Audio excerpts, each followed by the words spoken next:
Hello again, ladies and gentlemen. Very sorry about this. Unfortunately, the technical issues have not been resolved, but we do have clarification that with regards to Group F, all of the hosts have accepted the friend request that we're meant to send, but multiple people, i.e. drivers and myself, are all experiencing the same issue where we cannot see the Group F race lobby currently.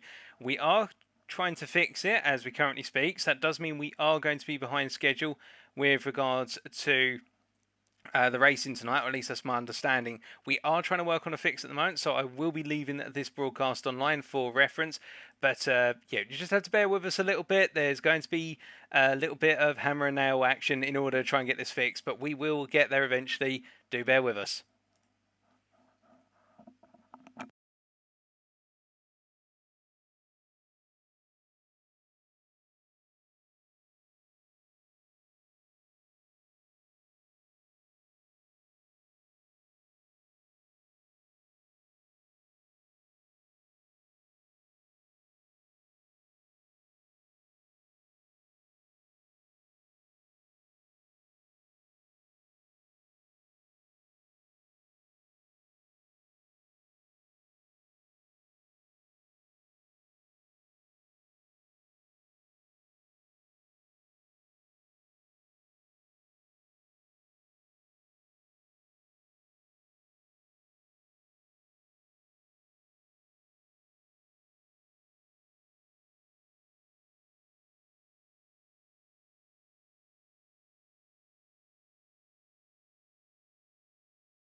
So, just to give you a further update, ladies and gentlemen, we've had it confirmed that there's at least four of us who cannot see the Group F lobby at the moment. We are trying to fix the lobby issue with regards to Group F. I believe this is now being clarified somewhat. I think it may be the case we've got some individuals who are not used to potentially hosting before, so we're just trying to iron out some technical issues. It's all fun and games, of course. There's nobody getting hurt here or anything on those lines, but we are slowly getting there. So I say, I do appreciate your patience. We've got some cracking racing ahead. Once we do get there, it's just taking a little bit more time.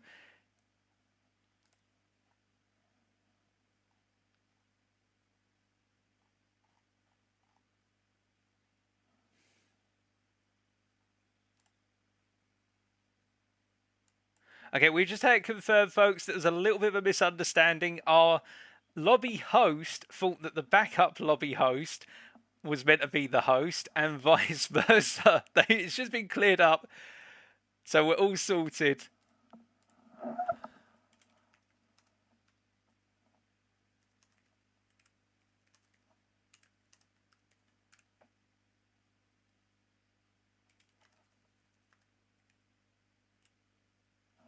Yeah, so we just had it cleared up. We are expecting the lobby to be opened very shortly, and when it does, we'll be able to get you down at trackside. We are now running approximately 15 minutes behind schedule, so we'll be getting all of our drivers in as quickly as possible, and then we should be go.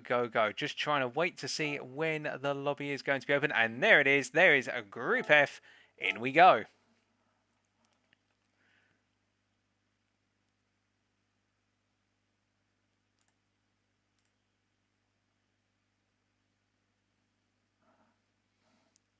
So whilst we are getting into the lobby then, let's take a very brief moment to say hello to everybody in the chat, including Mr. Lassay. We've also got Jack Balding.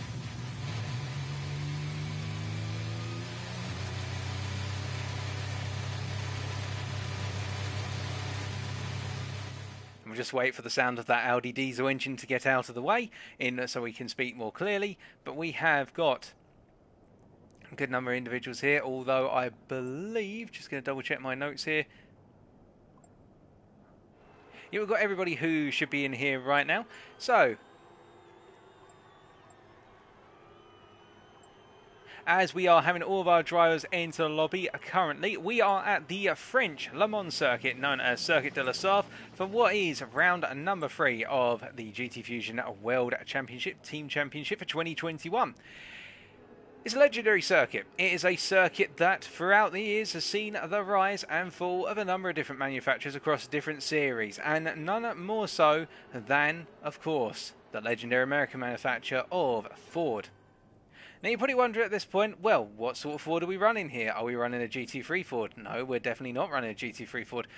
What about the Ford GT, say the Mark IV from the late 1960s? Not quite. We're not running the 1966 Ford either. The one that was to take the top 3 positions in the 24-hour Le Mans in 1966 and as immortalised in the movie of Le Mans 66 or Ford versus Ferrari. We're not either running the Ford GT 2016, which was to go on to win the 2016 Le Mans in 2016, 50 years after the previous Ford GT40 was to win it. No, instead we are bringing out the Ford GT 2017, the latest rendition of the legendary venerable Ford machine, running with a 3.5 litre V6 twin turbo EcoBoost engine. It is going to be one utter monster of a machine for our drivers to conquer. A very powerful machine. It's got a huge amount of throttle power, and as we can see Pippo here making his way down towards the first of the chicanes on the Mulsanne here, and now making his way out of the corner. We have indeed got some lovely machinery which we're going to be bringing you all the action in. Now we have the circuit here as we say hello to ZenQ and also GTB Damien there. And I believe we are just waiting for a couple more drivers to jump into the room right now. We are going to introduce our drivers in a very short order, of course, as we are just going to notify everyone that the show is live on YouTube.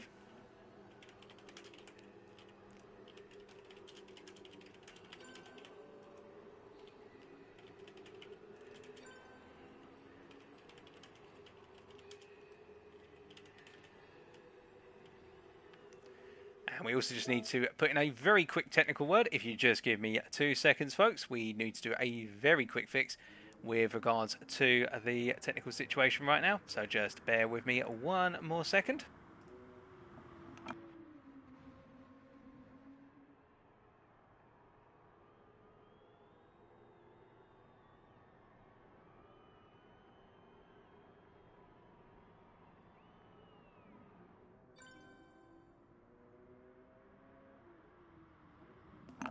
We're having all these little technical gremlins right now, but we will be able to get the technical gremlins out the way in due order, and once we do, then I can assure you we have got plenty to come.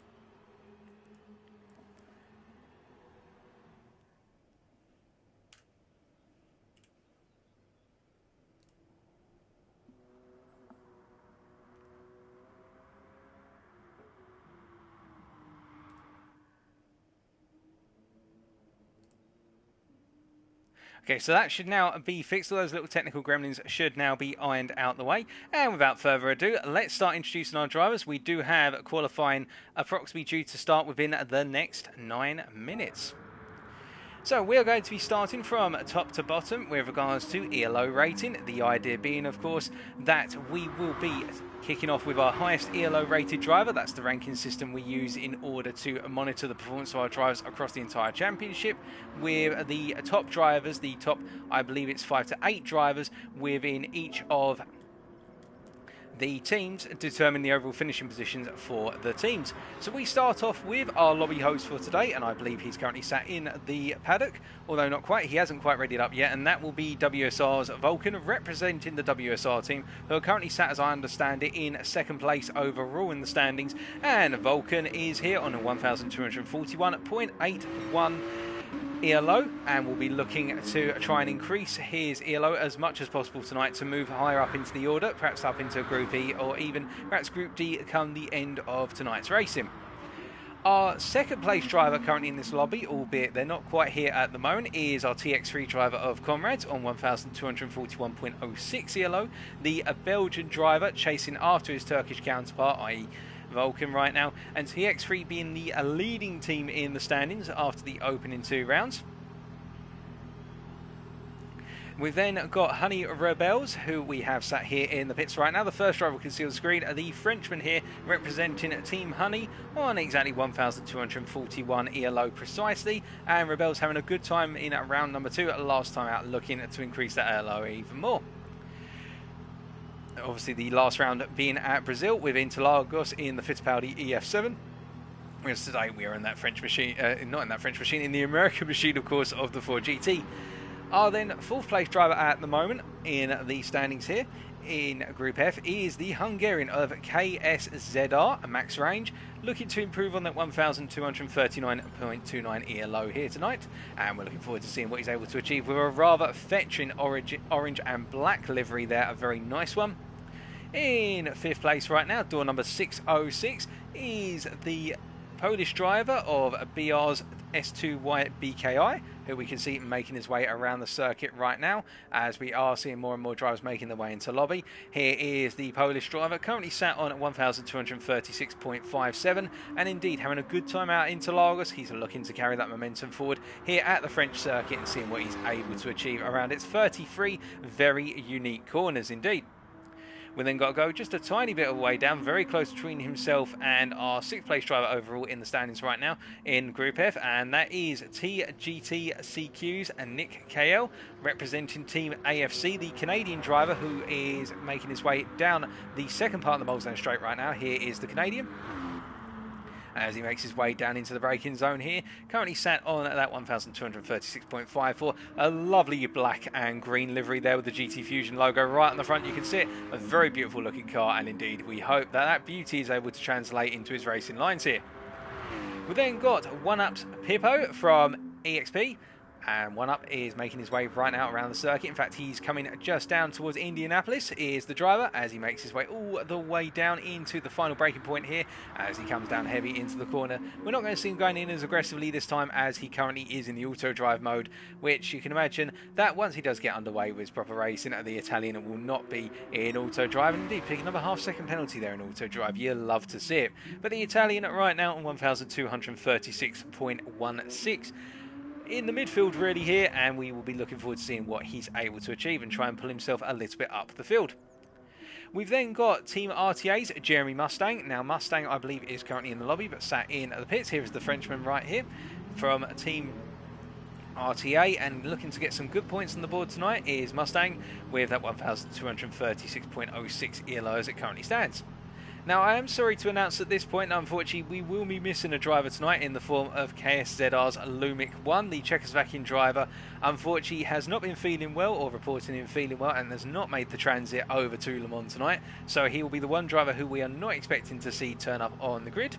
And then we are going to be having EXP's Marco STI from Team EXP, the Italian driver who we are waiting to see out on the circuit. We did see him last time, of course, within the lobbies that we casted for round number 2 at Interlagos, and he put in a phenomenal job, and we're expecting even more from him tonight on that 1,230.90 ELO. We're then going to have Jackal X Real, who we can see is having some connectivity issues. The Greek driver trying to get his way into lobby at the moment, representing HKRT, the Greek racing team. He's on 1,230.22. And then we're going to have GTB's Damien92i, who we also saw in the chat earlier, and we say hello to Damien once again, out on circuit this time as he makes his way through the Porsche curves here, heading up towards the Ford chicanes, and we can see that the GTB driver from France is on exactly 1,230 ELO, and we'll be looking to improve that as much as possible. And he is joined on that ELO, but based on count back, he is only slightly ahead of SRT's Rickhead 1. Rickhead here, the Italian driver, making his way down the second part of the Mulsanne Straight right now, and we're expecting a lot from the Italian tonight. He's got quite a bit of pressure on him to improve compared to last time, and we'll be hoping that he is able to do so. And then the last of our drivers in terms of overall ELO standings is the Greek driver of HKRT's Sturpan. So another HKRT member here, representing the Greek community, of course, the lowest ELO rated driver in this lobby of 1,229.74. But of course, we look forward to seeing what he's able to do and whether he's able to steal some points off of the drivers around him and get himself up the racing order. As we do definitely see that we have an apparent issue with Jacko X Real, who is trying to connect to lobby but keeps being pushed out. And we can also say hello to Honey Mini Snow in the chat, who is of course supporting Rebels tonight and wishing Rebels all the best. Completely understand, they're part of the same team, and we do hope you're doing well, Mr. or Mrs. Mini Snow, as well.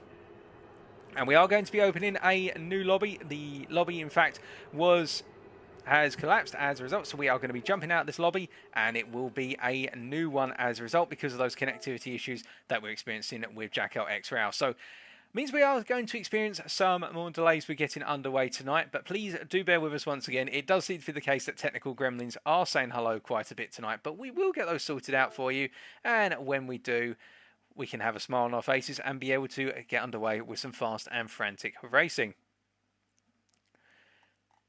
But whilst we are waiting, of course, we're just taking our time at the moment to get back underway. What can we expect tonight? Well, we do have to keep in mind two things. We, of course, have our standard format of the two qualifying sessions. We have qualifying 1, which is 15 minutes long. Then we have race number 1, which is a sprint race, which is only 3 laps long, and has our drivers most likely using the racing soft compound, because that's one of the two compounds available tonight. But race number 2 is where things are going to get very interesting, because tonight in the race number 2 and also race number 4, the races that we typically classify as our feature races, because you're expected to make pit stops because of the length of the race and the tyre and fuel settings, our drivers have to both use the soft and the medium compound in the feature races. They must use it for at least 1 lap. So as a result, that means our drivers must make at least 1 pit stop in each of the feature races to switch between the compounds. So that throws another element into the racing. Last time out into Lagos, everybody was expected to use the racing medium tyre. There was no other compound, but tonight we do have 2 compounds available to our drivers, as we just skip past the loading screen here.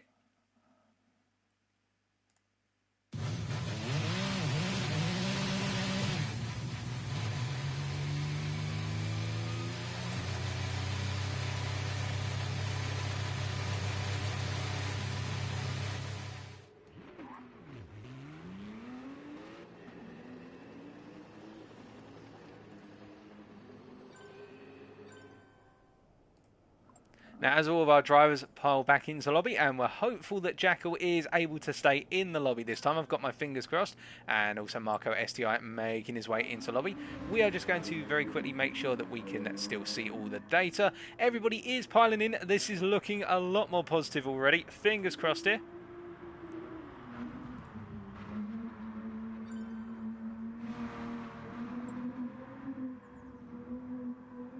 So this is looking much more positive already. Everybody able to pile into the lobby right now, and that is going to be absolutely perfect.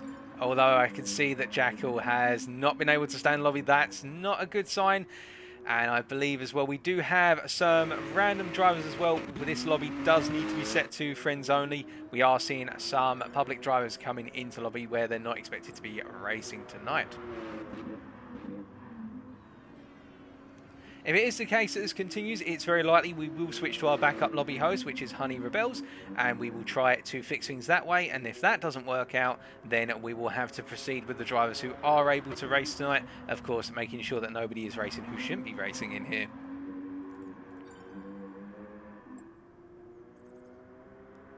We are waiting for Jackal to reset his internet connectivity there, as you can see from Vulcan just pointing out, our current host.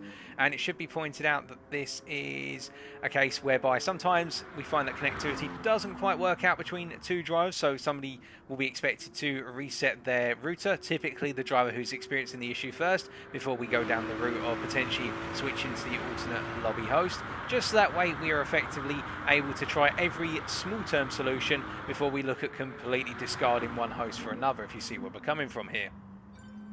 As we're just staying with Nick KL as he makes his way through the first of the chicanes down the Molesdown Straight, and now he makes his way down the straight once again to the second part. Now, a little bit more about why we chose the car and why we chose the circuit. Well, we are coming up to that point in the year where you'd typically expect the 24 Hours of Le Mans to occur. And as he makes his way down towards the second chicane here, we thought it would be a rather fitting with regards to, and in fact I should just point out to our host, ladies and gentlemen, this lobby should be friends only, because we should not have certain individuals in here. Please excuse me a second.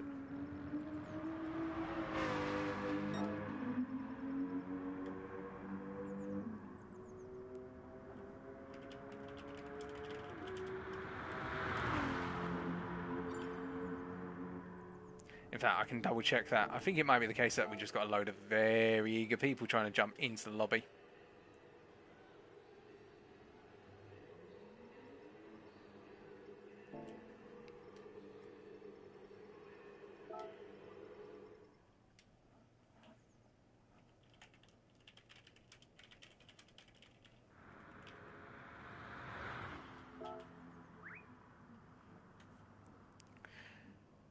It's just all little technical gremlins at the moment. I think we've got a number of individuals as well who are not used to hosting, so it's not all bad, but sometimes we just need to give people a little bit of steer and also give them a little bit more time in order to get things resolved. It's nothing major, we will get there gradually.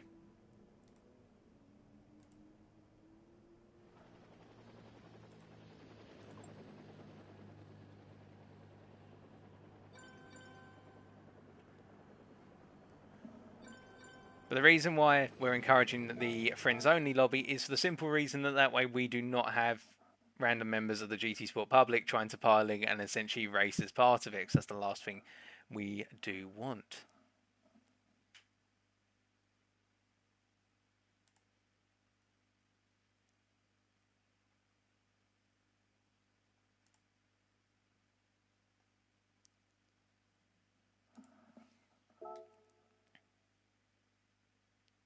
In the meantime, whilst we're waiting for the lobby to be set up once again, we picked this combination because of the fact we're heading up towards that time of the year where we get the 24 Hour of Le Mans, and what better car to pick than a car that has been featured multiple times over the course of the 24 Hours of Le Mans, whether it be the case of all the way 55 years ago. And there we go, this time it's set to friends only, so we will not have everybody piling into the room. 55 years ago, of course, the prevalence of the Ford GT40 Mark II, winning first, second and third at Le Mans. 50 years later, the Ford GT 2016 LMGT car.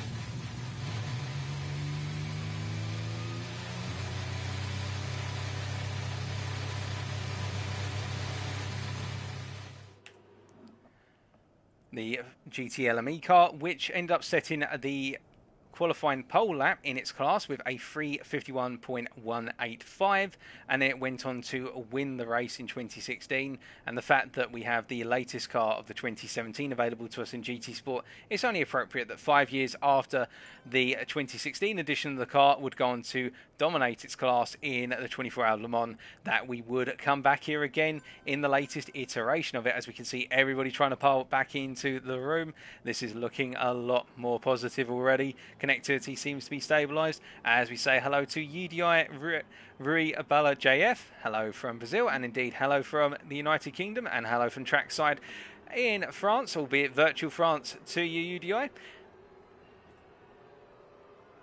As we make our way down to trackside once again, and hopefully this time we will be able to get everybody into a position to go very, very soon.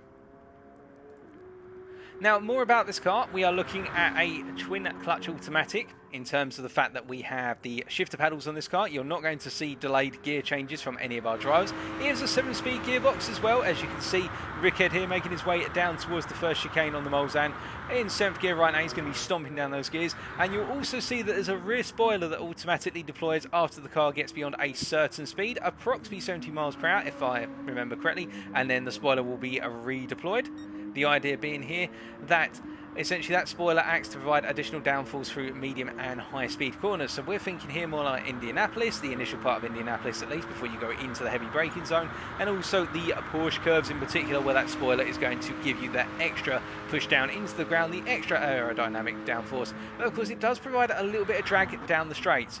All of our drivers will be given the opportunity to tune their cars before going into tonight, either in the 2 to 4 week window before we get underway.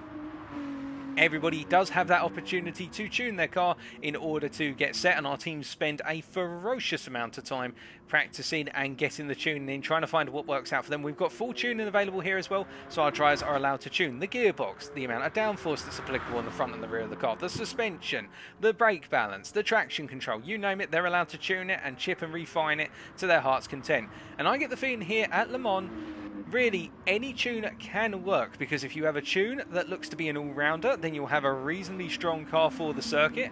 However, if you opt for an all-rounder, then you're going to lose out in particular sections of the circuit, whether it be down the Mulsanne straight with regards to top end speed, whether it be through the Porsche curves and the Ford chicanes at the end of the circuit with regards to handling. You'll lose out in those particular areas. So then do you tune the car specifically for top end? Well, you'll gain on the Mulsanne, but you'll lose out in the cornering sections such as Tetra Rouge here leading onto the Mulsanne.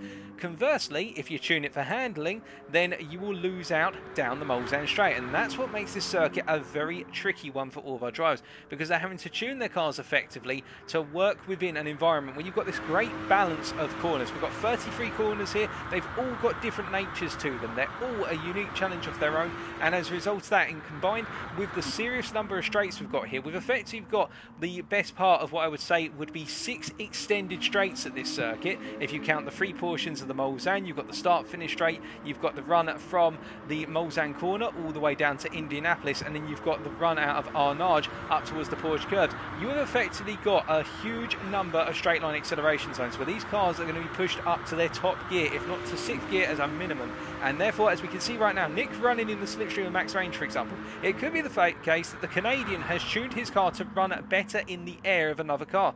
He wants to use a car ahead of him to give him the speed down the straights, but when he's going through the corners, he's got the better grip, the better aerodynamics in order to run the car through the corners in that dirty air.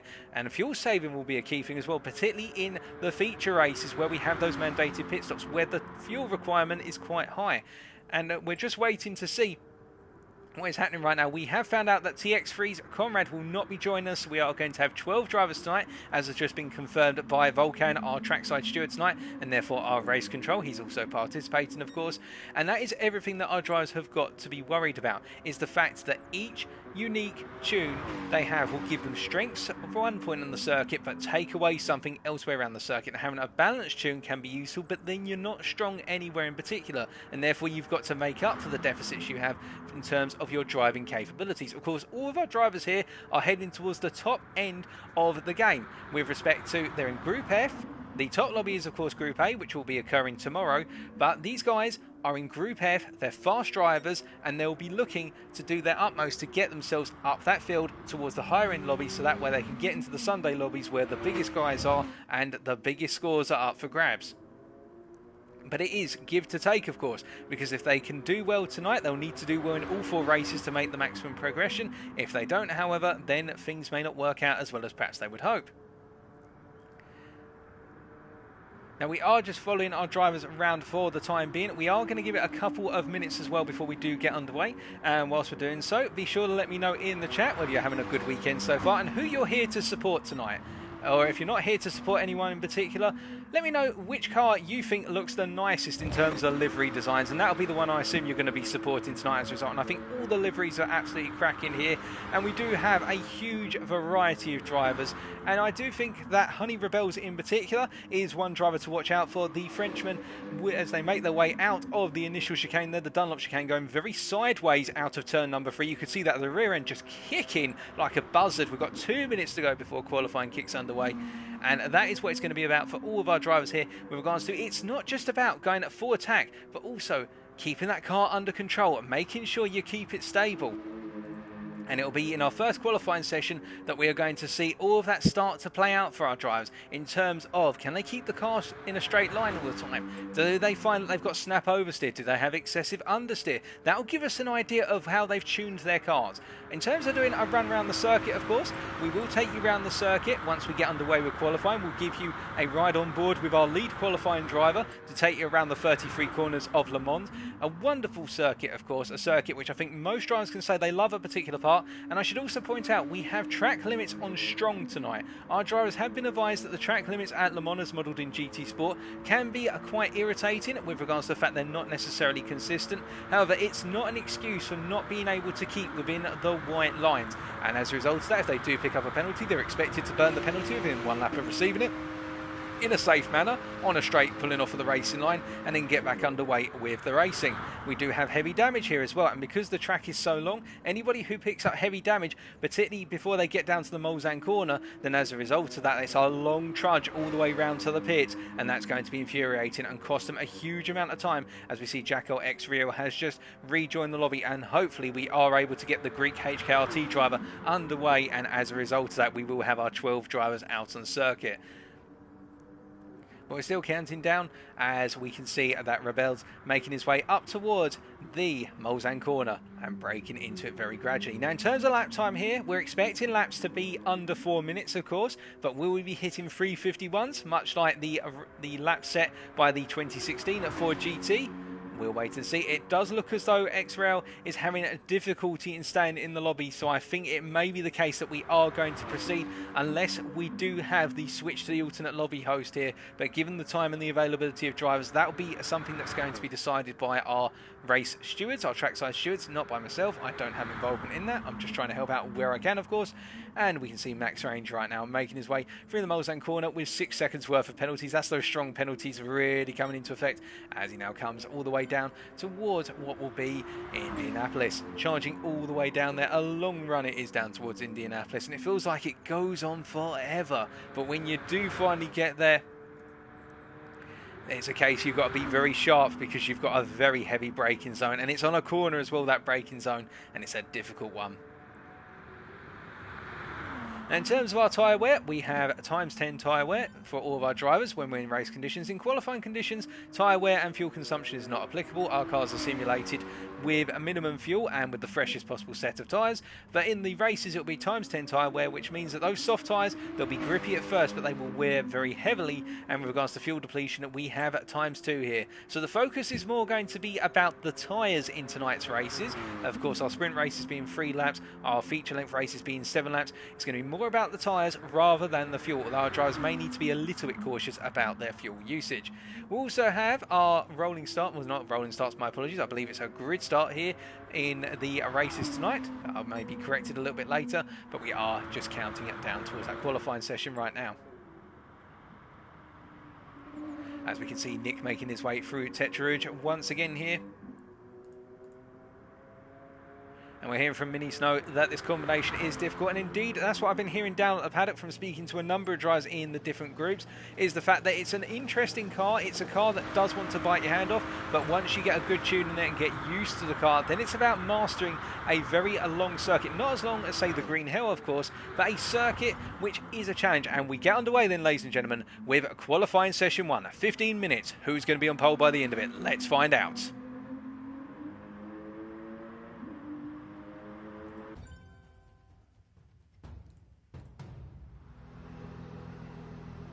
Now, of course, the name of the game in qualifying will be to get yourself out there, but also try and find yourself perhaps a little bit of toe down the Mulsanne straight. If you can gain the toe down there and also the run from the Mulsanne corner down towards Indianapolis, then as a result of that, you can gain the best part of a second or two in terms of time potentially over the course of a lap. But the flip side of the coin is that when you've got that slipstream, it's great down the straights, but what happens when you get to a corner into a heavy braking zone? Do you run in the dirty air of another driver, or do you simply try to get out the way or overtake overtake them in the proceedings. And that's something that all of our drivers will need to factor in, because there are no rules for using the slipstream of another driver. Of course, there are rules, however, should you compromise the lap of another driver through your exploitation of the slipstream and you block them whilst you're on a fast lap and they're on a fast lap as well. So that will be going through the heads of our drivers. We have seen it in a multitude of different disciplines, both in the sim racing world and also the real world. Most notably, we have seen a number of instances over the years in Formula 1 at Monza where everybody's trying to get a tow but nobody wants to go first. But we can see immediately that Vulcan is really starting to make his way around on circuit and trying to essentially charge away down towards Mulsanne. But in return, we know that Rickhead is following him right now. The SRT driver, the Italian driver here, trying to stay as close as possible right now, and I believe that is for the intention of trying to gain that tow as he makes his way down. But of course, it could also be the case that given we've only got 15 minutes and each lap around here is sub 4 minutes, well, that effectively means that you're only going to be getting in 3 qualifying laps before the qualifying session is over. So the sooner you get round on the circuit, of course, the better it is, because you're giving yourself more time. But then again, the alternate would be, well, if you're charging around the circuit, you're putting pressure on yourself, and also if you make a mistake, you pick up some heavy damage, then it can spell curtains for your qualifying lap. So you've got to come into the pits, and it's a long pit time loss here. Our drivers are expecting a pit time loss of approximately, if I remember correctly, 25 seconds just for a tyre change. Add fuel on top of that in the race, of course, and that's going to be a horrendously long pit time. But because of the fact that we've got that, as we see here, that Rickard is definitely following Vulcan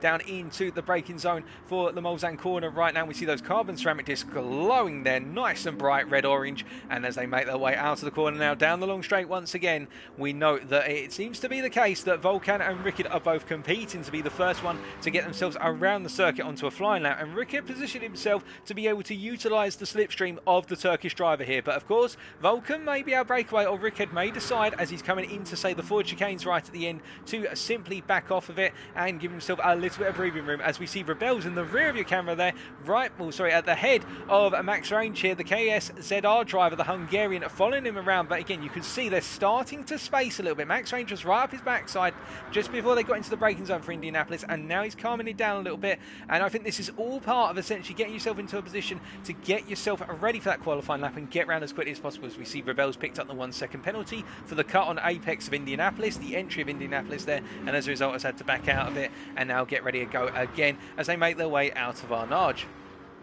Now as they come down the straight here towards the Porsche curves, this is where now you've really got to focus on making sure those tyres are nice and warm, because once you get the fly at the Porsche curves, you've only got really 2 braking zones, 1 medium and 1 heavy braking zone for the forward chicanes, and then you'll be getting underway of your qualifying lap. And our first driver who is going to take us around for a qualifying lap will definitely be WSR's Vulcan, the Turkish driver, looking very strong in the pre-warm-up practice, and we've been hearing a lot of good things about the top driver in this lobby right now in terms of ELO. And we jump on board then, we're riding on the front bumper of Vulcan as he's about to take us around for our first flying lap of tonight's qualifying at 1 session. So going over the apex curves here, the forward chicanes, you'll see that he's going to now tuck it across and try and cut as much as possible to straight line the final chicane before he powers out of the final corner and onto his opening lap.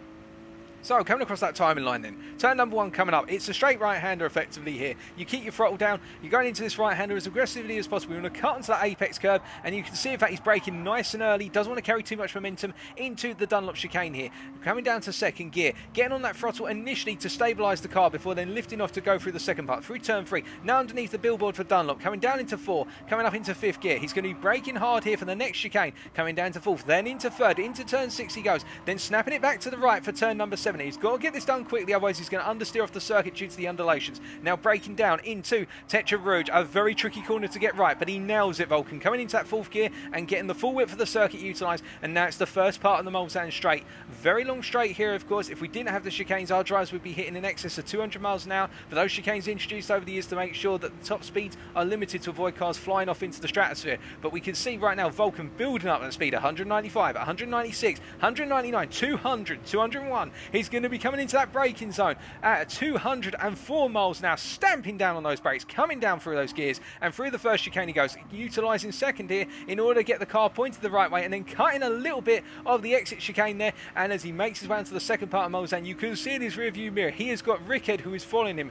and Rickhead here, the Italian driver, trying to use that slipstream to his advantage. He's trying to creep a little bit closer to Vulcan down the straights here in order to gain a bit of lap time as they're making their way down towards the second chicane that splits up the straight now into a heavy heavy braking zone he comes again. Not as high a top of speed this time, coming down at approximately 197 miles an hour. But again, it's so quick, this braking zone right now. He's got to come down through those gears as sensibly as possible to avoid lighting up the rear end, and now charging out of that chicane. He's got the long run down towards the Mulsanne corner right now, the third part of the straight. You'd think it's done. No, we've got more straights to go, more heavy braking zones to come as well. Going up through those gears, up into 6th. He's going to be going up into 7th shortly, most likely. Building up that speed. He's going to be coming into this braking zone at approximately 190 miles an hour. In fact, he goes into that braking zone dead on 190, coming down through those gears all the way down from 7th to 2nd. And you'll see he used the downshift from 3rd to 2nd there to loosen the rear end and get a bit of oversteer to turn the car through the apex of the corner, so that way he can get on the throttle sooner. He can use the throttle to balance the car out, because remember, this car is mid-engine rear-wheel drive. All the weight of the car is located towards the rear. A huge chunk of this car is made out of carbon fibre, and as a result of that, it's a very lightweight car. As he charges his way now down towards Indianapolis, building up that speed once again, but this time it's not a straight line braking zone, it's a turning braking zone. So as he comes up to Indianapolis, coming down nice and early down towards 5th gear, a little bit wide of apex there, but using the width of the circuit to stabilise the car and expand his braking zone, and he makes a good run out of Indianapolis. Coming down towards Arnage now, he's going to brake nice and early for Arnage, coming down for those gears really sharp, goes a little bit too late on the brakes there, I suspect. You could see how he had to quickly adjust the car in order to get it to stop, essentially turning under braking, which put a little bit of screech through the tyres and a bit of understeer, but he used that to kill some of the car's momentum. And now the long acceleration zone out of Arnage up towards the Porsche curves, and now it's all about medium speed handling. He's got to be brave here as he goes through the Porsche curves. He's got to have that confidence that the car's going to give him the grip and the tune is set correctly. He's in 4th gear right now for the first part of the Porsche curves. He's now going to go into the second part, the double left-hander sequence. Here you want to be as aggressive on that throttle. Use the full width. You've got to for the third part of it. Now coming up into the right-hander that completes the Porsche curves, but then it's the left-hander that transitions onto the Ford chicanes. The final part of the curves then, and this is the corner that makes or breaks a lap, because of the fact if you ride it too wide, you pick up a penalty. Ride it too tight, you pick up a penalty. You've got to get it just right. And Vulcan clearly has been practicing it, because he got it nailed on there, and now he's got 4 corners to go. Coming into the first part of the Ford chicanes then, the first chicane, just simply straight line that. Now he's got to do the same job at braking once again, all the way down towards 2nd gear. And as he makes his way across the line here, we switch the exterior camera. A good opening lap here. It's a 3:51.3, and behind him, Rickard with a 3:50.8. What about Damien from GTBE? He sets a 3:51.671, and now Mustang comes across the line, a 52.3. Rebels continues, and as Rebels makes their way out of the final chicane, what's it going to be? Is it anything to challenge Rickard? Nothing so far. It's a 3:53.0, and then Pippo from 1UP comes across the line here from EXP Sports, and we can see that is a 3:50.6. Provisional pole now goes to the Italian driver, as we see Marco makes the way across the line, 3:51.2, and then behind them we've got the Canadian of Nick KL as they come out of the final corner then. This is looking to be a 3:51.7, so it's not enough to challenge the pole right now, but this is after the first lap, of course, as our next driver to come through is HKRT's Sturpan, making their way up towards the first of the 2 Ford chicanes right now, coming down through the gears, but you can see they're not having as much confidence in terms of being able to carry speed across the apexes, and now going through the final one. This is looking a rather conservative lap from the Greek driver here as he makes his way across the line. It's going to be a 3:56.0. We've still got some more drivers to come through, however, including the Polish driver of S2Y as he makes his way through these chicanes, and now coming through the final 2 corners. What's it going to be from the Polish driver? It's looking to be a 3:52, and it's going to be a 3:53, in fact, a 3:53.5. And then last but not least, we've got Max Ranger right now, who's making their way around the circuit, but they have picked up a sizable penalty, and this is their initial out lap, so I think they're still getting warmed up. But so far, first blood goes to 1UP Pippo from EXP with that 3:50.6, only 1/10 faster than SRT's Rickard, but there's plenty more time to go. We've still got 2 laps, and of course now our drivers are going to up the ante. It's bound to be the case that they're now going to put even more performance in, even more push and drive, but then when they start doing that, will they start picking up penalties? That's the big question, as I believe we have had a little bit of a case of drivers now starting to stack up on one another as they come down towards Mulsanne. And you can see earlier, remember I was saying about Rickard using Vulcan's slipstream in order to gain some time? Well, now the cards are reversed, and the 2 of them are coming side by side down into Mulsanne, and they need to straighten it out here, boys. I know you're both on a fast lap here, but only one can really go through in a qualifying lap, and they've got to settle down. And you can see that they're both purple effectively right now, but they're making their way down, and Rickard here having to deal with the fact that Vulcan wants to use his toe and then get back ahead, but of course Vulcan's got to get through first. And as they make their way down towards Indianapolis here, it's almost as if they're trying to race one another down to the corner. when they don't need to. But this is the thing about Slipstream, you need to utilise it tactically, and the two drivers are tripping over one another a little bit as they make their way down into an Indianapolis here, and it is a case that they both get nailed, although Rickard has to bail out of the lap there, recognising the fact that Vulcan was going to come through and they would only continue to trip over one another, I reckon. So both of these drivers will be compromised on their qualifying laps, their second qualifying laps, and as we look further down the field we can see Damien picking up another half-second penalty through Indianapolis there, so it's not working out for the French driver on lap number 2. As we note that NKL right now, sorry, Nick KL I should say, making his way all the way down towards Indianapolis. And we're going to stay with the Canadian driver as they make their way down to the braking zone here. Are they on a faster lap right now compared to their previous 3:51.7? And it's very tight, I should point out right now, in terms of our top 6. Our top 6 only separated by a second around a circuit that's just sub 4 minutes in length. That is extremely tight for the circuit length. And the fact that our top 2 are separated by only a tenth of a second shows you how close it is, as we see Nick not improving right now. So we skip away from Nick and look to our drivers further down. We can see that S2Y here improving already. He's on a personal best as he's making his way down towards Indianapolis. Looking good from the Polish driver. We're hearing that he's up in both sectors 1 and 2 and 3 and 4 as he makes his way all the way down now, and as he continues to push down, coming up towards 200 miles an hour, braking into Indianapolis here, full of confidence, full of beans as he's coming down through those gears, and you can see just how controlled it is from the Polish driver there. No understeer whatsoever, no snap oversteer, over braking either, and we can see that he's a second up going into Arnage here, and if he can now Arnage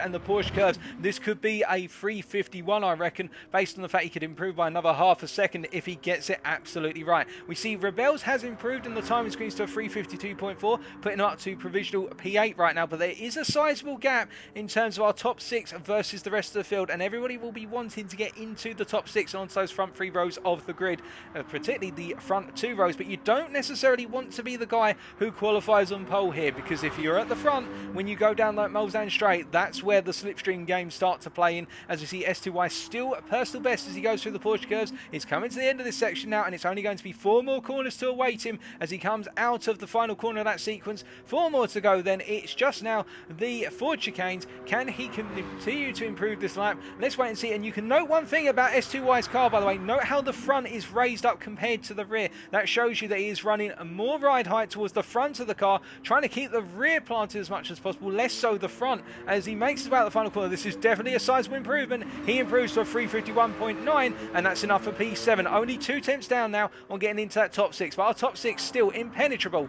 as they all make their way around for effecting what is now their final qualifying lap. Now as they continue around, we did indeed have some connectivity issues there, Mini Snow. We are behind right now, but we are making up for it for some fast and frenetic qualifying action. We're approximately half an hour behind everybody else, but still the qualifying that goes on, and we see that Marco STI, the Italian driver, improving right now only by the smallest of margins in terms of being ahead of our provisional pole lap, but he is 100 faster than provisional pole right now. That's after the first 3 sectors. Can he continue to improve? Can he continue to keep this momentum going as he makes his way down into the second of the Mulsanne chicanes? He comes down to that braking zone here. Looking smooth right now is Marco, and we know he can be a very smooth driver when he's got it all hooked up as he makes his way out of the chicane, and now he's got the run down towards the Mulsanne corner. He's 3 tenths up on his personal best, but now starting to fall a little bit behind Pippo's reference provisional pole lap right now as they make their way down towards the Mulsanne corner then. We can see that they're going to be coming down into this corner, and will it continue to be an improvement as they come out of it? And I think really where the gains are being made by our top drivers is in terms of getting on the power coming out of the corners, as we see that Marco using first gear there for the Mulsanne corner, and in fact that is giving him a boost there, and that's immediately putting back in contention for provisional pole versus Pippo. And in fact this is their final qualifying lap right now, so this is the lap that really counts, and you can see that Marco trying to do everything in order to improve, but in fact he has to back out of it because Pippo's coming through, and Pippo is on a flyer by comparison. So Marco there having to abort his lap due to, oh goodness me, I think Marco has had some connectivity issues because he's out of the room literally there. We are not having a good time with regards to connectivity. We are now down to 10 drivers. That is not good news for everybody as we're now missing another one, and that means Pippo, who is not improving, he's 6 tenths down. He's not likely to improve, but can Rickard potentially pip Pippo to pole? Well, I don't think that's going to be the case as we see that Max Range has finally set a lap, and it is a 4-minute 58.4, and now he's gone on to his final qualifying lap. He's just got across the line in time, but as all of our other drivers are now making their way towards the end of their current qualifying lap, we can see that Marco has crashed out of the lobby, and that's just being reported in as Vulcan and Rickard both make their way through the Ford chicanes. Then can either driver improve? I don't think either one is on course to improve, but I could be wrong. In fact, Vulcan is looking as though he's hitting a 350 here. It's a 350.5, and Rickard improves to 350.3. So those two trade places immediately in terms of qualified positions. And what can our drivers behind do, as we see that Damien coming through after Mustang comes through and does not improve from provisional P7. Damien does not improve either. And now we look back towards Pippo, who of course has had to bail out of their lap, so there's no improvement from them. And Nick with that 0.6 of a second penalty, which was likely to be a second, but he's burnt some of it already. This is not going to be an improvement lap from the Canadian driver, at least I doubt it will be. As they're making their way down towards the Ford chicanes, then they're our next driver to come through on the timing lines, of course, and they make their way across the curve there and just getting a little too much curve. The car bottoming out on the curb, and as a result and getting some snap oversteer, and I do not think it's going to be enough to improve. It's not enough to improve. What about S2Y? How the S2Y still making his way around. His last lap was a 351.9. He just crept into those 51s, and we have seen a continuous improvement from the Polish driver, but will he be able to improve once again? He's only got 4 corners to go now as he comes down towards the braking zone for the Ford chicanes. And this is looking a very smooth entry line here from the Polishman as he continues to make his way through, but riding a little too much curve there, and the curb throwing him out for the line going into the final part of the chicanes. As he comes across here, it is not quite an improvement, out by 0.05 of a second. And then the only driver who we have currently got going around on a lap is Max Range, and we'll wait to see what the Hungarian is able to achieve as he makes his way down towards the Mulsanne corner, and we'll see what his time is come the split after this in the long run down towards Indianapolis. On the brakes he goes, of course, and he makes a mistake. They're just too deep on the brakes, and it's an easy thing to do there. I must admit, I've been in that situation at Le Mans. You can just simply get carried away with regards to the brakes, and as a result of that, Max Range not able to get the car stopped and 2 seconds down on his previous best. This is not looking good for the Hungarian right now, as we are just waiting for them to come through and complete our qualifying order. Of course, they've got time to do so, and we will wait and see what they're able to achieve. Could they improve elsewhere around on the lap? Coming into the braking zone now for Indianapolis, of course. And they may not be able to nail things in qualifying necessarily, but do keep in mind that when it comes to the race, it's a different environment altogether. Because it's one thing to be fast when you're just expected to put in a lap on the circuit. It's another thing to be fast when you've got all the drivers nipping at your heels or battling around you.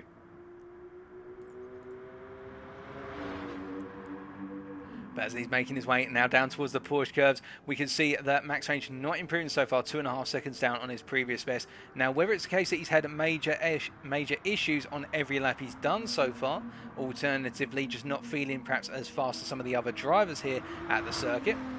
As we see, they're definitely improved. So there was a mistake from them, in fact, in the Porsche curves last time out, because that lap is already up by 4.4 seconds. And we can see Max Range now concluding the Porsche curves. He's only got 2 more chicanes after this, getting a nice flow there out of the final part of the curves. And now he's coming up towards the Ford section. Heavy braking zones await, of course, as he comes down to the braking zone from 6th gear, stamping down on the brakes, coming down through the gears, coming down to 4th gear, and now flowing into it. In fact, using a downshift to 3rd midway through the first chicane there in order to help rotate the car. And out to the final corner he comes. This is going to be an improvement, but I don't think it's going to be enough to get him much further. There is P10 in the end for Max Range. So pole position goes to SRT's Rickard, and alongside him will be Vulcan, the two battling for the front row throughout qualifying.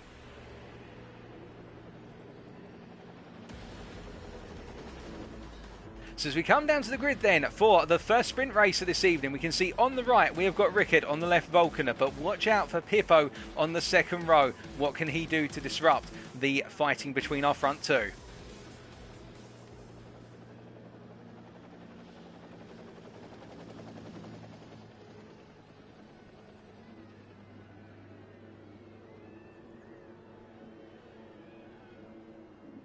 And it's lights out, and away we go for all of our drivers as they all get a successful launch there by the looks of things, although we can see some wheel spin for some drivers, but Vulcan getting the better launch up towards turn 1 compared to Rickard, and as the camera now pans around down towards turns 1, 2 and 3, we can see Vulcan on the outside, Rickard on the inside, Rickard going immediately on the offense and then taking a aggressive defence line there into turn 2, and as a result of it, he's regained the lead as all of our drivers on cold tyres now charge out the Dunlop chicane. They go over the hill, come down towards turns 4, 5 and 6, here they go, and as Rickard starts to pull a little bit of gap, we look further back and we can see that Pippo has lost out to Damien initially, but Damien going a bit deep into the second sequence here as we see that Max Range is chasing after the pack and they all make their way out towards Tetrarouge for the first time of asking. In they go, and Damien all over the back of Vulcan as further down Nick right now feeling a little bit of pressure from S2Y, and we can see that Mustang versus S2Y and Sturpen as they come out. In fact, Sturpen all over the back of Mustang and he's trying to find a way through, but of course this is the slipstream zone now, and as they all charge down the straight here towards the first chicane down the Mulsanne, you can see that everybody trying to get into the line sequence here,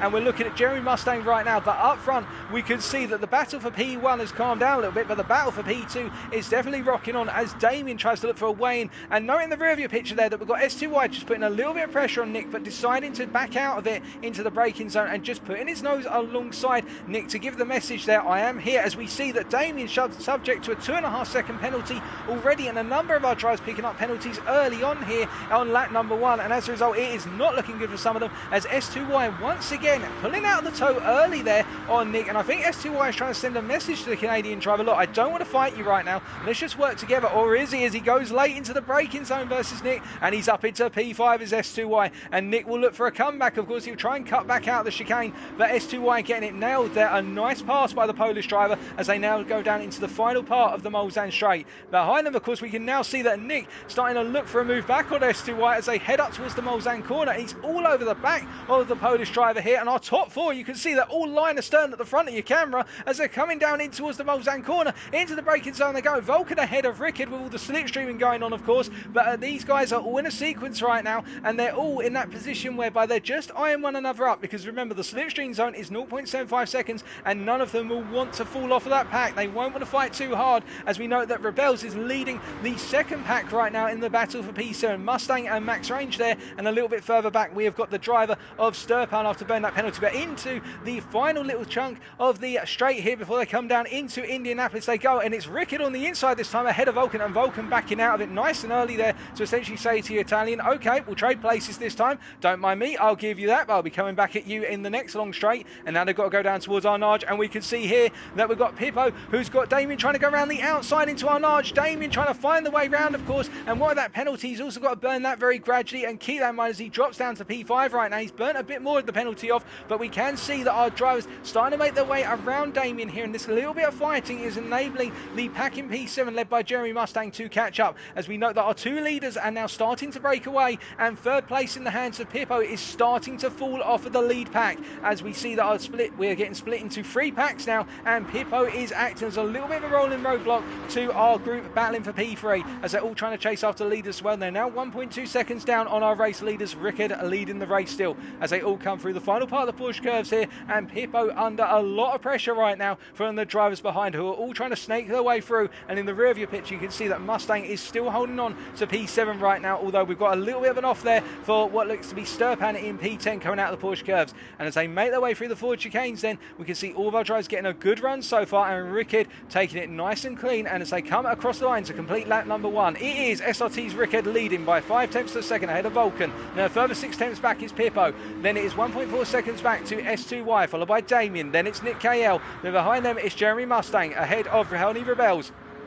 As these two are battling for P7 in towards the Dunlop chicane. In they come, and Mustang going defensive initially, but then pulling onto the racing line at the last moment. We can see that Max Range just a little bit out of earshot of this battle, 1.5 seconds down the road, and then 7 seconds down the road is HKRT Sturpan having a difficult opening race so far. But meanwhile up front we can see that Rickard not able to pull away from Vulcan right now, as the SRT driver's going to have to try and find some other cunning strategy in order to break away from the Turkish driver. The Turkish driver doing a very solid job of just staying in the dirty air of Rickard, and really putting the pressure on. I think that's what Vulcan may have set his car up for, running in the dirty air of other cars here. As we see, they now make their way down Mulsanne once again, and they're coming down towards the first chicane in the sequence, and it will be the case that Vulcan will look for the move on Rickard, but they will swap places time and time again, as has been the sequence, as Vulcan and Rickard are side by side initially, but Rickard then backs out of it. Does he look for the return move into the braking zone here? He does, and I think I know what Rickard's realised with regards to Vulcan here. Vulcan is trying to get ahead before they go down into the Mulsanne corner, because he might have the better performance out of the corner to drop Rickard, and Rickard will not want that to happen. Pivo right now 1.2 seconds back and not able to gain on the two leaders because he hasn't got the tyre of another car or a car bump drafting him along. And then we've got a 2.7 second gap to S2Y right now. The Polish driver falling down a little bit here, as we see that the front end of that car is raised up so much in terms of ride height by comparison with the Canadians and Nick KL, which will be putting a lot of drag on the car down the straights, but it'll make it quite ferocious in the corners, very planted in the corners with the rear end being put so low down to the ground. But we do know that S2Y doing a very strong job right now of holding onto that P4, and he's effectively now created a long train of cars from P4 all the way down to P8. And to give you an idea, we jump on board right now with GTB's Damien. You're riding on board with the Frenchman as he's making his way down towards the Mulsanne corner for the second time of asking, and he's just watching on right now as that pack of 3 cars ahead of him are all chasing after the P4 driver, and he's just hanging off of this battle right now, not quite in the slipstream. And as they make their way into the braking zone here, this is where he'll close up very nicely, because of course he doesn't have the dirty airflow disrupting his ability to get on the brakes, so he can close up a bit more. But now as they get on the accelerator going down towards Indianapolis, this is where they'll fall back again, because remember, the cars in front of him will have double if not triple tow, whereas he will not have it anymore as they start to creep away. But you can see that Damien is playing the long game here and just simply sitting behind these guys and waiting for the chance to strike, as meanwhile Vulcan is back ahead of Rickard, but Rickard still in the hunt for P1 right now. As we look further back, and we can see that our battle for P4, we've got Jeremy Mustang now, who's getting a little bit ferocious coming down into Indianapolis. I think the Frenchman knows there's an opportunity here for a P4. He's just got to pick the right time to take out Nick KL. In terms of takeout, I mean overtake, of course, not eliminate, as Mustang hits the wall there, and that is a disaster. We have seen the driver go from rising up the ranks to now falling down to P9. My goodness, and we'll just take a look back at that for you, ladies and gentlemen. That's by the smallest of margins that Jeremy hit the wall. As he comes out of the corner here, you're going to see he just gets on the throttle a little too early, can't get the car turned through the corner, and it just understeers to clip the wall. That is a disaster for the Frenchman, but plenty more racing to come from him in the later races. Of course, there's only 1 out of the 4 races so far, and we can see that Vulcan right now starting to just pull a small gap ahead of Rickard as they come through the end part of the Porsche curves. But again, the Turkish driver here, else he's pulling away right now. You can see the difference between the two cars. Vulcan has set up that car for handling and medium to high speed in particular handling, whereas Rickard is more powerful down the straights but also through the low speed corners. So that's what it's all about here. The Italian is stronger towards the start of the lap and also towards the very end of the lap, whereas Vulcan's got the better sustainability in terms of apex speeds midway through the lap. And as they come onto the final lap, then that gap has now opened up to 1.2 seconds, and behind we can see that whilst the gap for the lead has opened up, the battle for P4 is only really about to kick off, as we see that it's S2Y who's leading right now.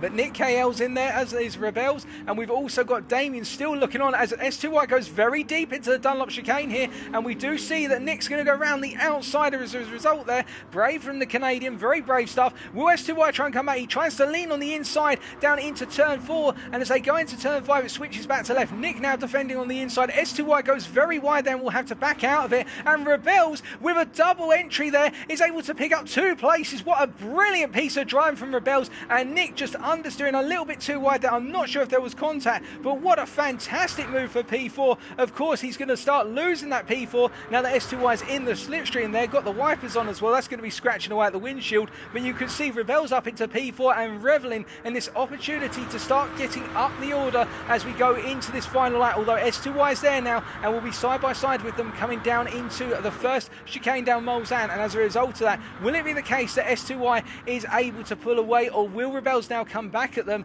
down the second part of the Mulsanne straight here. As they come out of the chicane, then they go on the throttle, the spoilers come up, and now they go charging down towards the second part. And meanwhile, up front, I can tell you that Vulcan is 2.3 seconds ahead of Rickhead, pulling away, and it's a 2-second gap back to P3 from Rickhead to Pippo. But right now, all eyes are on the battle for P4. Who's going to finish just outside the podium? Will it be Rebels or will it be S2Y, who's the leader of the best of the rest right now? It looks as though S2Y is in that position. They go defensive down to the second chicane. A little bit of contact there, but Rebels says, I'm on the inside and I'm going to take it. But as they come out of the chicane, you can see that S2Y now goes to the inside on exit, and it's enough for S2Y to hold on. They're trying to make his car a little bit wider than it is naturally, and it is working out right now, but Rebels will of course react to this and look for a way back in, that I'm sure, as they go down into the Mulsanne corner here. And we can see that behind, Damien still watching on, the Frenchman from GTV just watching on to this battle right now, with Nick behind him as well. Has to be conscious of the fact that Nick will not want to fight him too hard, as we see that S2Y come through. And what has happened to Pippo here?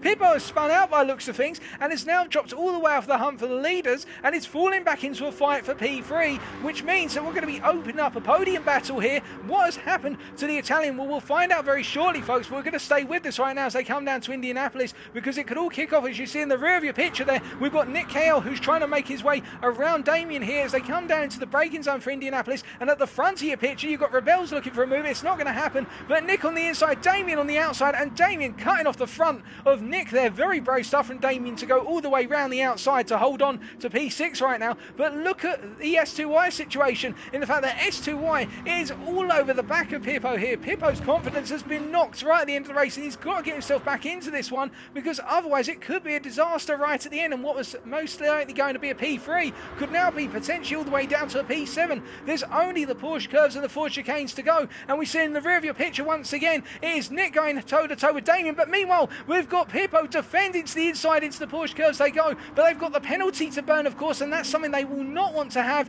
which they've got to burn that before they come across the line, otherwise it gets rolled up to the highest integer as they make their way through the curves then. And you can see Pippo here under increasing pressure as they're making their way through, and Rebels now tries to get into the mix as they go side by side through the final part of the chicane, sorry, through the curves there, and you can see that S2Y holding on as they're all trying to squeeze their way through. But coming out to the final set of corners right now to win race number 1 is WSR's Vulcan, leading this one across the line. Well done to Vulcan. And in second place, 3.8 seconds down, is SRT's Rickhead. But what about P3? It won't be Pippo with that penalty. I think it's going to go in the end to S2Y, and we can see in the rear of your camera shot there, it's going to be the case that Pippo drops all the way down to P7, and it will be KSZR's Max Range in P8. Mustang will be coming across the line in P9, and I can confirm, by the way, folks, that Damien did hold off Nick in the end to come home in P5. Mustang coming across the line in P9. A difficult start to the evening's proceedings for Mustang. And then last but not least right now, having a very tricky race number 1 is HKRT Sturpan, the Greek driver, just not having a lot of luck, but of course there's plenty more time to get back in the swing of things. But Sturpan making his way through the Porsche curves right now and coming down towards the Ford chicanes, and he'll be looking to bounce back in race number 2, I'm sure. As he comes into the braking zone then, he'll be making his way across the line very shortly. I believe he may have the car in auto drive right now. He's just very casually, alternatively, just really lightly making his way around the circuit. But Sturpan about to come across the line then, and that will be the final driver running right now out of our 10 drivers, all 10 of them coming to the finish line. Congratulations to all of our drivers, but to our race winner, taking the win in race number 1, Group F, WSR Vulcan from Turkey.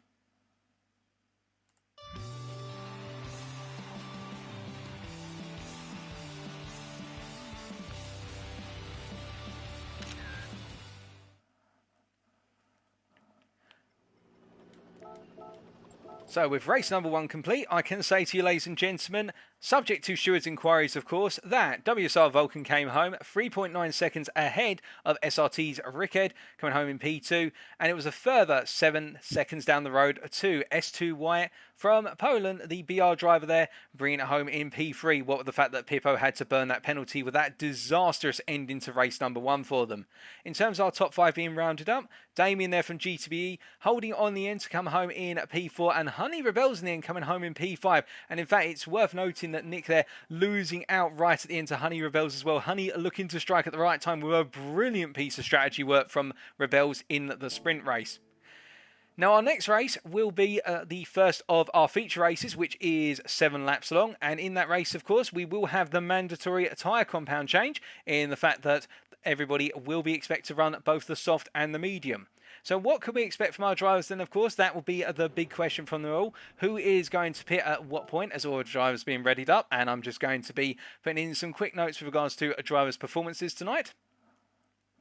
It's going to be the case that the medium tyre is approximately 1.5 to 2 seconds slower than the soft tyre, if my notes serve me correctly, based on the information I was able to gain from down in the paddock. So as a result, it's knowing when to be on the soft tyre and making it try to go for as long as possible. That's going to mean the most to our drivers. That will be the big question that hangs over them, trying to make that soft tyre go for as close as possible to 6 laps. And if they can do that, then it will work out very nicely for them. As we just conclude putting our notes in right now, we can see that Vulcan so far taking the best points on the board, but there is still much more racing to come. As we see that Marco STI has rejoined, so we've got 3 minutes until we get underway with race number 2. And what else can we take from race number 1, really? Well, the key things I think we can take from it is the fact that the slipstream was a huge factor, and seeing drivers make the break on the 3rd lap was the important part.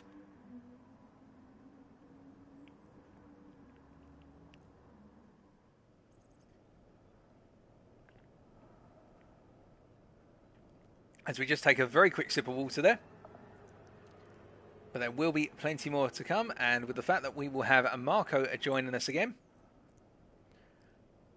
from EXP Motorsport, and he will of course be pushing as hard as he possibly can and also working with Pippo, both of them being from the EXP team.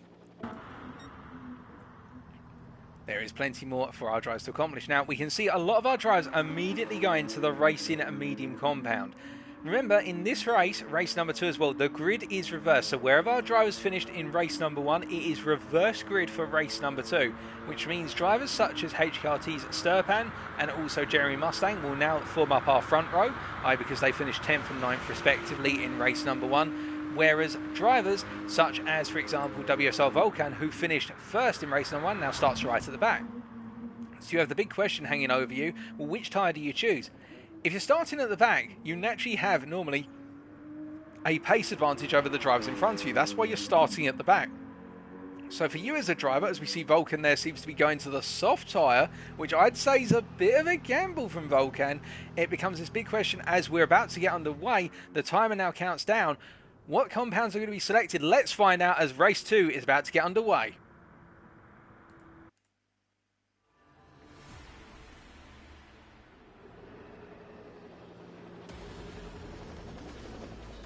So as we pan down to the grid, once again, this time it will be the combination of Marco, who starts off in pole, thanks to the disconnection of race number 1, Sturpan alongside him. But watch out for our back 6 drivers. They will be looking to come through the field fast and furiously.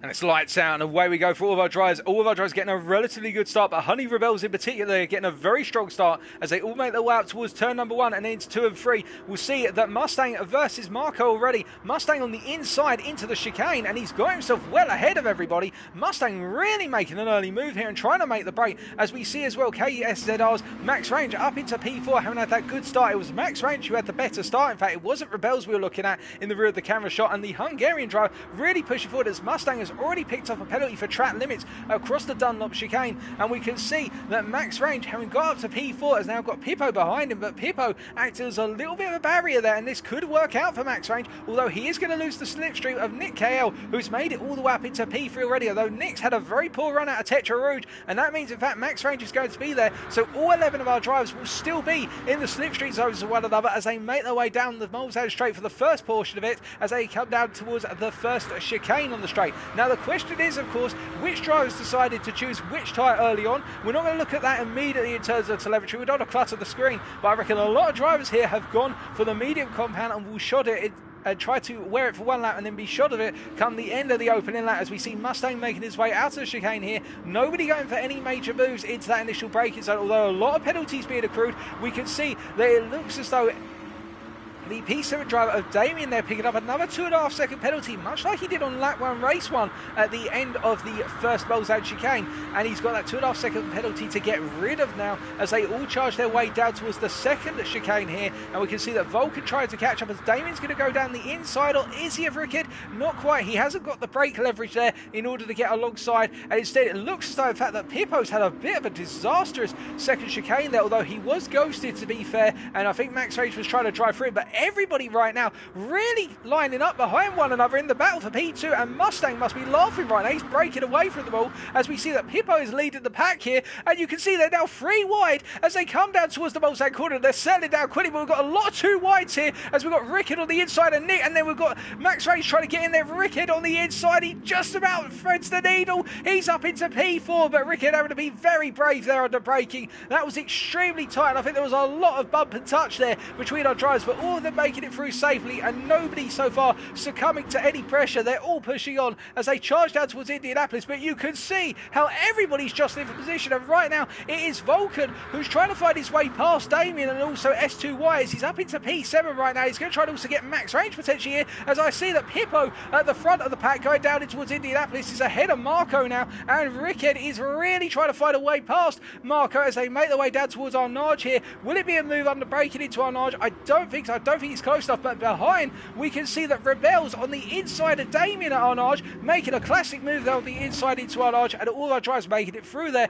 nice and safely. But there's a lot of chop and change, and I think everybody's trying to get themselves set up. I expect we're going to see a lot of pit stops come the end of this opening lap, because right now everybody is really fighting for track position, and that would indicate that we've got a lot of drivers trying to find a way to pit, as we see Mustang there going completely wide out of the pushed curves, completely missing his braking zone. That's a disaster for the Frenchman, who will rejoin right at the back of the pack, I expect, once he gets back up to speed safely, as all our drivers now make their way through the Porsche curves here, and Pippo is up into the lead, and that was unfortunate for Mustang, who was leading by 2 seconds at that point, as we see them all come to the end of the Porsche curves for the first time of asking, and now it's Pippo being chased by Marco, as we look in the rear view picture and see Vulcan down behind Max Range and trying to catch up as they come down towards the pit entry line here. Who's going to jump into the pits? It's going to be Pippo, who does not go into the pits, so in fact a lot of our drivers staying out here, so we've got it a little bit wrong with the strategy call, and nobody jumping into the pits this time.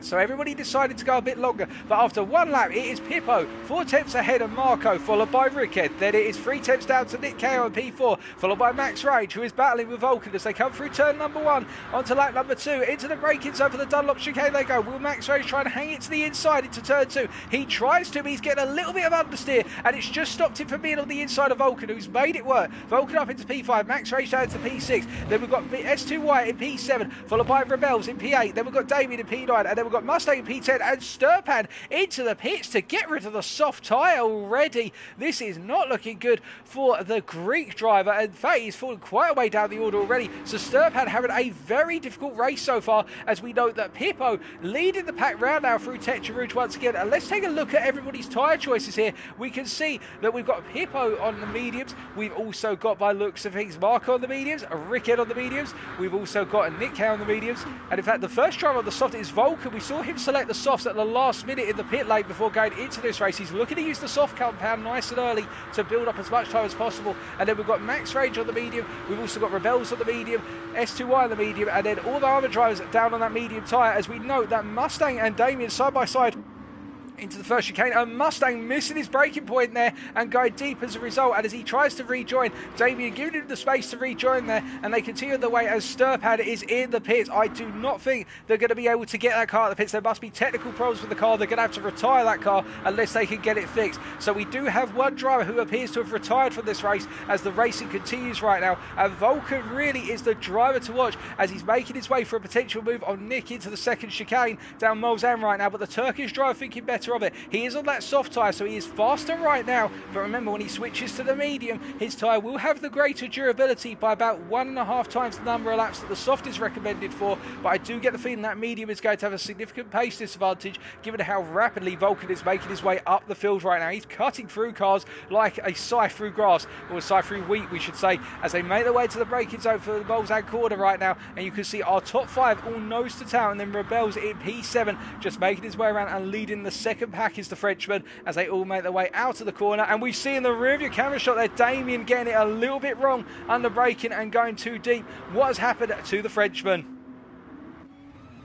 So as he's making his way down towards the Mulsanne corner here, we're just riding on board. I get the feeling he's going to go a little bit too deep on the brakes, and as a result, the car's just going to say no to him under braking.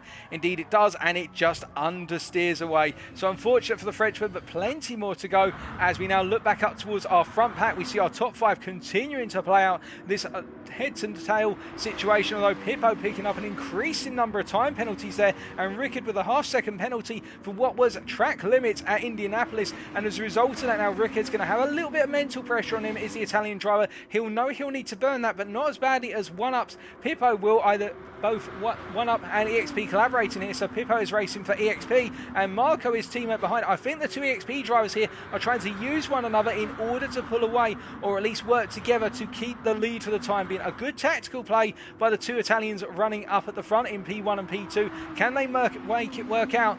Only time will tell. As we look further back, and we can see that max range right now 2.2 seconds down on our P5 driver, and really started to fall into the clutches of P7 and P8. I think max range is starting to get to the cliff in terms of the tyres as he makes his way out of the Porsche curves. Now, will we see everybody pit here as we see Pippo and Marco side by side out of Porsche curves? And we can see that Pippo, in fact, having to go very wide there. They're settling back into an order. Are they going to come into the pits? No, they're not. They're going to keep on going round. And will max range come into the pits? No, he will not. So that tyre wear really starting to get into max range right now. As we can see, he's picked up a 2-second penalty for track limits on the exit of the Porsche curves. And as they come to complete lap number 2 and go on to lap number 3 right now, you can only imagine that those tyres are becoming absolutely horrific to drive on. And you can see, in fact, if you look at the tyre where they're, particularly the front right tyre is very heavily worn right now, and he'll be feeling understeer, unbraking into the corners, no doubt.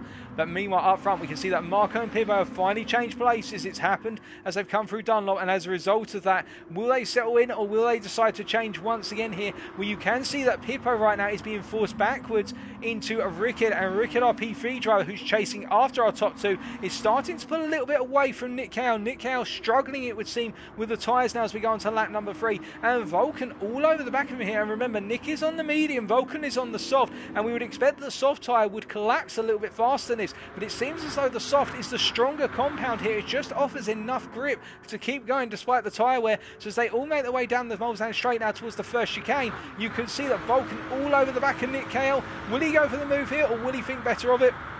I think he's going to think better of it, although he's pulling out for a potential move here. Will he go late on the brakes into the first chicane? He's looking for it up the inside, but will Nick Cale give him the space to do so? He's there. He's not quite able to get it done. He wasn't alongside enough to force priority on that racing line, and as a result, the Canadian holds on, but surely Vulcan's going to have to get the move done soon, because he is losing time to the top 3 right now, and he will not want this as they go deeper and deeper. And you can see Vulcan pulling out of the slipstream once again. He's got the toe here. Will Nick fight it, or will he back out of it? I think Nick's going to try and fight it. I think he's going to try and hold on, as we see that Pippo trading places with Marco. But in that battle for P4, Vulcan versus Nick, Vulcan on the inside under braking, and he's got it done. Nick not fighting it too hard around the outside here and not trying to cut it back through the chicane, the second of the chicanes on Mulsanne, as they make their way now down towards the Mulsanne corner. And you can see that Vulcan immediately gaining on the lead as he's already pulled back a 10th on exit of the second chicane alone.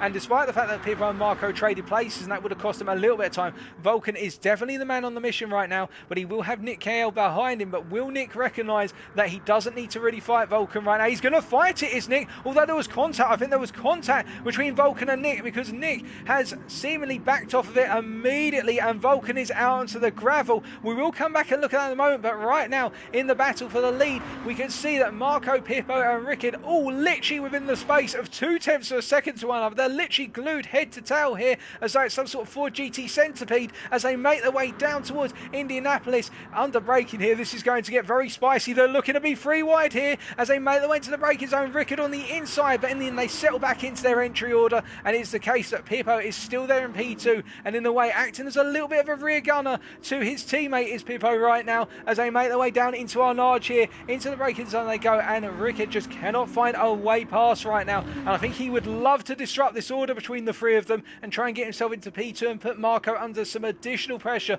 Of course, Marco will be feeling pressure from his teammate. I think Rickard will feel he can put more pressure on as he's now cleared his penalty, whereas Pippo's still got a 1.2 second penalty to clear, and they make their way down to the Porsche curves, and we can see Rebels up into P4 with all of this happening, with the fact he's just been able to keep it clean and stay out of trouble. But let's check what happened to Volkan.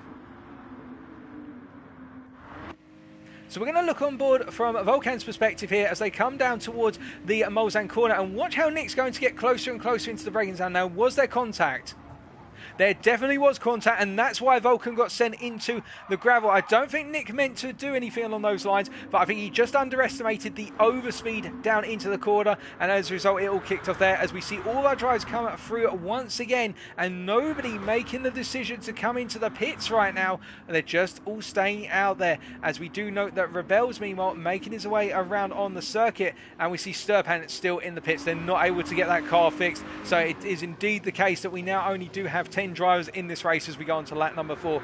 But really the driver we haven't talked about too much because they've been a little bit of a quiet soldier is Honey Rebels from France, doing a very good job in P4 right now, just keeping it consistent and holding on to a 2.2 second lead over P5, which is held by BR's S2Y right now. The Polish driver going a little bit deep there into the Dunlop chicane, and if Rebels can keep this up, this is going to be a solid result from the Frenchman after what was a good opening race, and another P4 here would do them really good going into the second half of tonight's proceedings in terms of their ELO ranking as they make their way through the rest of Sector 1 and come up towards Tetra Rouge here. And I think it's the case for Rebels, they're just going to try and hold on as we see that S2Y there going a little bit wide out of the right hander before Tetra Rouge and having a difficult one and picking up a 2-second penalty for the track limit cut as a result there. And I think that's a little bit harsh on the track limits, but still that's the way the track limits are, and S2Y will be aware of that and now will need to burn that off after losing the time running on the dirt, and max range will now be in striking distance. But meanwhile up front we can see that Marco, Pippo and Rickard are still all chasing after one another. As you're riding on board with our race leader right now, looking back at his teammate Pippo, who's all in his rearview mirror, and we see the two EXP drivers doing a very good job of just simply running nose to tail here. I think it's been their plan all along, and there's not too much of a chop and change, as I think we have got a driver off, ladies and gentlemen, up towards Tetra Rouge here. What has happened? It is the case that Damien has spun out and is now getting the car back together, dropping all the way down the order, and Volkan, I think, may have gone into the pits to go on to another set of racing softs. So Volkan going for what must be here a two-stop strategy, in the fact they've gone to another set of softs, trying to catch up to everyone as we take a look back at what's happened to Damien. So coming through the left-hander for Tetra Rouge, they go wide here. They do indeed. They get pulled onto the dirt, and the car is just yanked onto the grass, and there's no coming back from that. Damien lucky to keep it out of the wall there and not pick up any major damage, but that's the heavy wear on those medium tyres punishing him. That's very unfortunate for Damien, and he'll have to try and get himself back into the race, assuming that other drivers make mistakes, which of course everybody could here. Those tyres now, it'll be felt by everybody that the tyres are starting to hit a cliff. And to give you an idea, that's the state of our leaders' tyres. Look at that rear left in the case of Marco. That rear left is almost ruined at the moment, and there's less tyre left now than there was much earlier in the race. In fact, there's probably very little tyre left, and it's probably threadbare at this point. When he gets the power down, the rear of that car is going to be snaking out of the low-speed corners such as Arnage, and this is where all the practice comes in, and also starting to upshift early can make the difference between the car sliding under power, alternatively straight lining under power. And we look back and we see that Rebels is gradually falling back into the clutches of S2Y. The gap now 1 second, as Rebels had a very difficult time from what I'm hearing out in the Mulsanne corner, and the Frenchman as a result being reeled in by the Polishman, albeit that gap at 1 second right now. S2Y will need to get it down to 7/10 of a second to be within effective striking range as they come out of Arnage, and you can see Rebels just having a little bit of difficulty just getting trapped on the exit curve there and being pulled down onto the AstroTurf, and it is a difficult place to be right now, and I think they're going to be coming into the pits. A lot of our drivers will most likely be coming into the pits come the end of this current lap. lap, but we will wait and see, of course, as they all make their way down towards the Porsche curves. And we see that Marco has had another retirement. Another technical issue has cost Marco a result here. He had the technical issues in race 1, and that means Pippo now is by himself at the head of the pack. Only one EXP driver remains once again. That's so unfortunate for Marco, but Pippo will have to fight on now as they make their way through the Porsche curves here. And you can see that Rickard only 2 seconds down. It's all to play for as they make their way through and into the pit stop this time. Will it be? It is indeed for Pippo. Will Rickard also come into the pits? Yes, he will. What about Honey Rebels? Will they be coming in? They do. And I think everybody's going to be coming charging into the pits here. And indeed, the fuel, they will need to take on more fuel. And we can see that Rickard has done a lot more fuel saving than Pippo. In fact, by the best part of 10 litres of fuel there. And that means I suspect that the two of them are going to be coming out nose to tail at the pits. But everybody coming into the pits right now. And Vulcan will continue around. Now, will this have worked, the 2-stop for Vulcan? We will wait and see, of course. The pit time loss here in terms of just a tyre change, remember, is about 25 seconds. The fuel, you're looking at least another 10 to 15 seconds as everybody's waiting for their drivers to come into the pits right now. But remember, Vulcan, once he comes through, still needs to do 1 lap on the medium, so he does have another pit stop. He's going to come through right now through the Ford chicanes. Will he come out the head of the pack, and will he be able to break away on a fresh set of racing softs? He's got 2 more laps on these tyres before he must pit. He's going to come across the timing line here. Is it enough? Well, Rickard's been released, as has Pippo, and I don't think it's enough from Vulcan here, but I think he's had to go to this strategy because of the fact of him getting knocked off by Nick Cale at the Mulsanne corner. And you can see that Pippo and Rickard coming out ahead, but then Vulcan has got himself up into P3. And I think this strategic gamble here could potentially work from the Turkish driver to get him back into contention for the podium if he completely hammers these laps. But remember now, everybody else has gone to the racing soft tyre to the end of the race. They're going to be doing 3 laps on the racing soft. So Vulcan has really got to put a move on now in terms of those racing soft tyres. He's really got to nail every single lap. Every corner will count from this point. And ideally, he'll want to catch up to the 2 race leaders and use their toe, but they're 3.3 seconds up the road, and he'll know very much about that. As we see the S2Y after the pit stops is still ahead of Jeremy Mustang, but Mustang is all over the back of him here. And I think it will be the case that Mustang will be looking for a potential move, but they've only got Rebels 1.2 seconds up the road, so they won't want to fight one another too much. And I'm wondering here whether S2Y or Mustang will be the first to realise that and back off as a result. They're both coming down towards the braking zone for the first of the Mulsanne chicanes here, and Mustang is going to stay ahead. And immediately you can see that S2Y lifted out and broke very early there. He knows, the Polish driver knows, that these two could be battling Rebels for P4 come the end of the race if they don't fight one another now. And as a result, they need to work together. They need to gain off of one another. They're not legally allowed to bump draft technically, but what they can do is change places using slipstream and just do a little bit of indirect teamwork. If they can do that, then they'll be able to catch up to Rebels, who you can see is just at the forefront of the camera there, as now S2Y is going to look for the run on the inside of Mustang down to second chicane, but he's not there to achieve it, so instead he backs out of it and decides to sit behind the Frenchman. Both drivers equal on pace here, but they're just simply using one another to get closer to the Frenchman who's in front of them. And Rebels, you can see now 1 second away from them. They've only got to get that gap down by 2.5 tenths, and they will be in slipstream zone, and that's what Rebels will not want. He'll not want those two drivers to get close enough in order to be within that striking distance. It's a difficult one here for Rebels because they've got to nail every corner, but at the same time they won't want to take too much life out of the racing soft tyre. They won't want to put graining on that tyre early, because if they do, then it's going to ruin the tyre for the final lap. And you can see the gap has come down by a further tenth. It's now down to 8.5 tenths. Rebels is being reeled in very gradually here, albeit they've got the power out of the Mulsanne corner. And meanwhile up front we can note that Pippo is being reeled in by Rickard. Rickard getting the tyres switched on nice and early versus Pippo, and as a result, remember that Rickard had 10 litres more fuel in the tank, so that's how they've gained in the pit stop sequence, but they're getting ever closer to the back of the Italian as they make their way through our largest of pair of them right now. And Pippo with that 1.3 second penalty, it could be the case that Rickard doesn't need to make the overtake on track. They just simply need to make the overtake through Pippo burning the penalty right at the end, but they are right there now and in the prime position to take the lead come the end if Pippo's not able to burn that penalty. And I can confirm now, ladies and gentlemen, that Rebels has been reeled in by Mustang and S2Y, so we have now got a three-way fight for P4 out on circuit.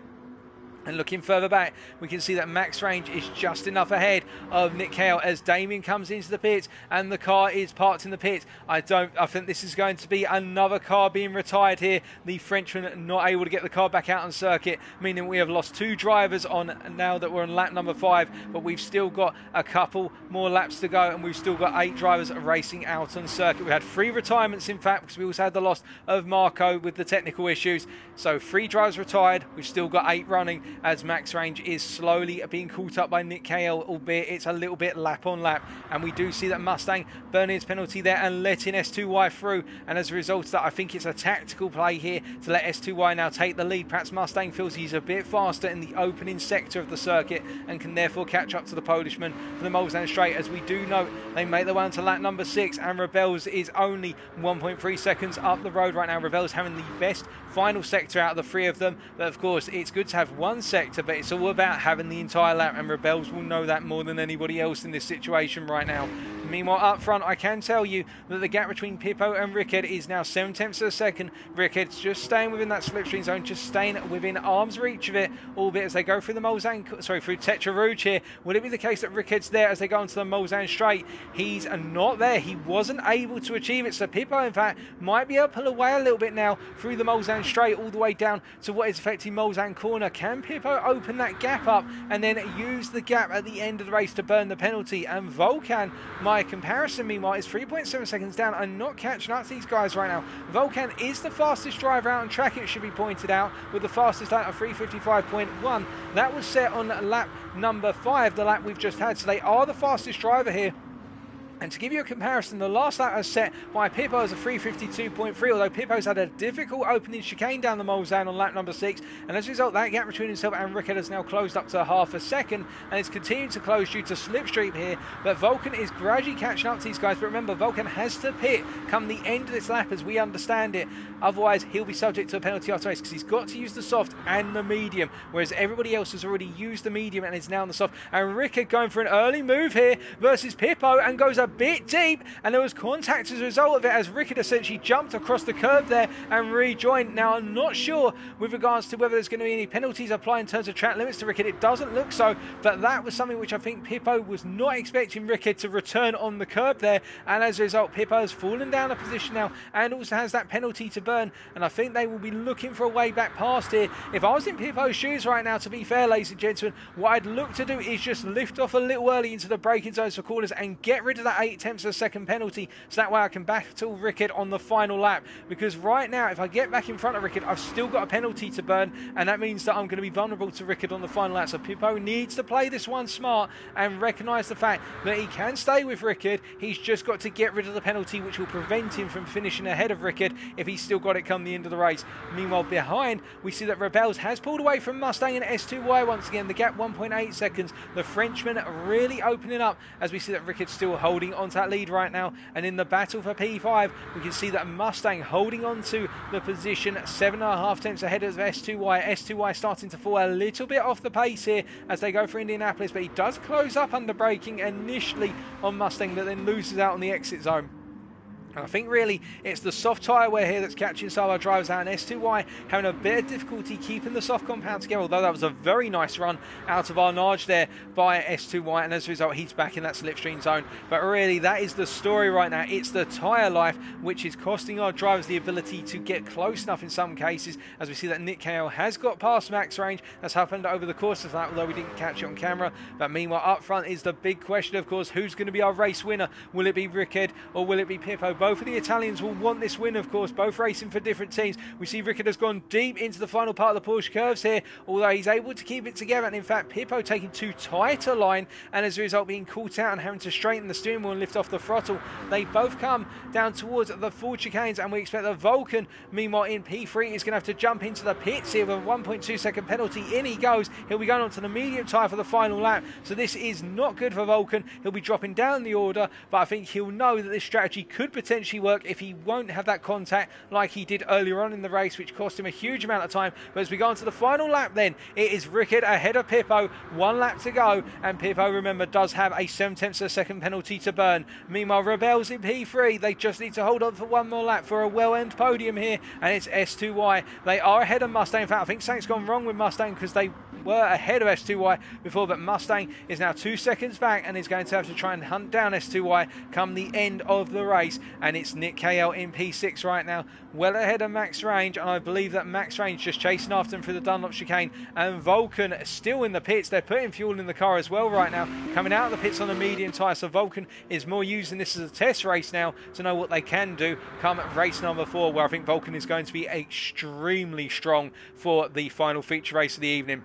But our 2 Italians, they are nose to tail right now as they come down the Mulsanne straight. Once again, Rickard versus Pippo, and Pippo's the closest he has been for the last couple of laps. He's looking to the inside here, but remember, as Pippo goes into that braking zone, he's then got to get back on the throttle ahead of Rickard, as Rickard gets a little bit of understeer there into the braking zone. He can't quite get the car straight, and Rickard sliding. The tyre wear is starting to kick in. It's getting increasingly difficult for the lead Italian here, as you can see that Pippo's all over the back of him, and you've got to feel for Pippo right now. He needs to burn that penalty as well, and surely if you're in Pippo's shoes, you'd be burning it, but he continues to press on all the same, and he's looking at the back of the Rickard right now and thinking, how can I get past the SRT driver? How could I find a way through? And Rickard's not offering him an opportunity right now, instead staying there, staying strong on the racing line. They make their way through the second chicane, and as they come across the curb here, they've got 1 more run down towards Mulsanne corner. Here they go once again, and now surely if Pippo's going to send a move, this is where he's going to send it, or is he going to hold back and save it all into Indianapolis?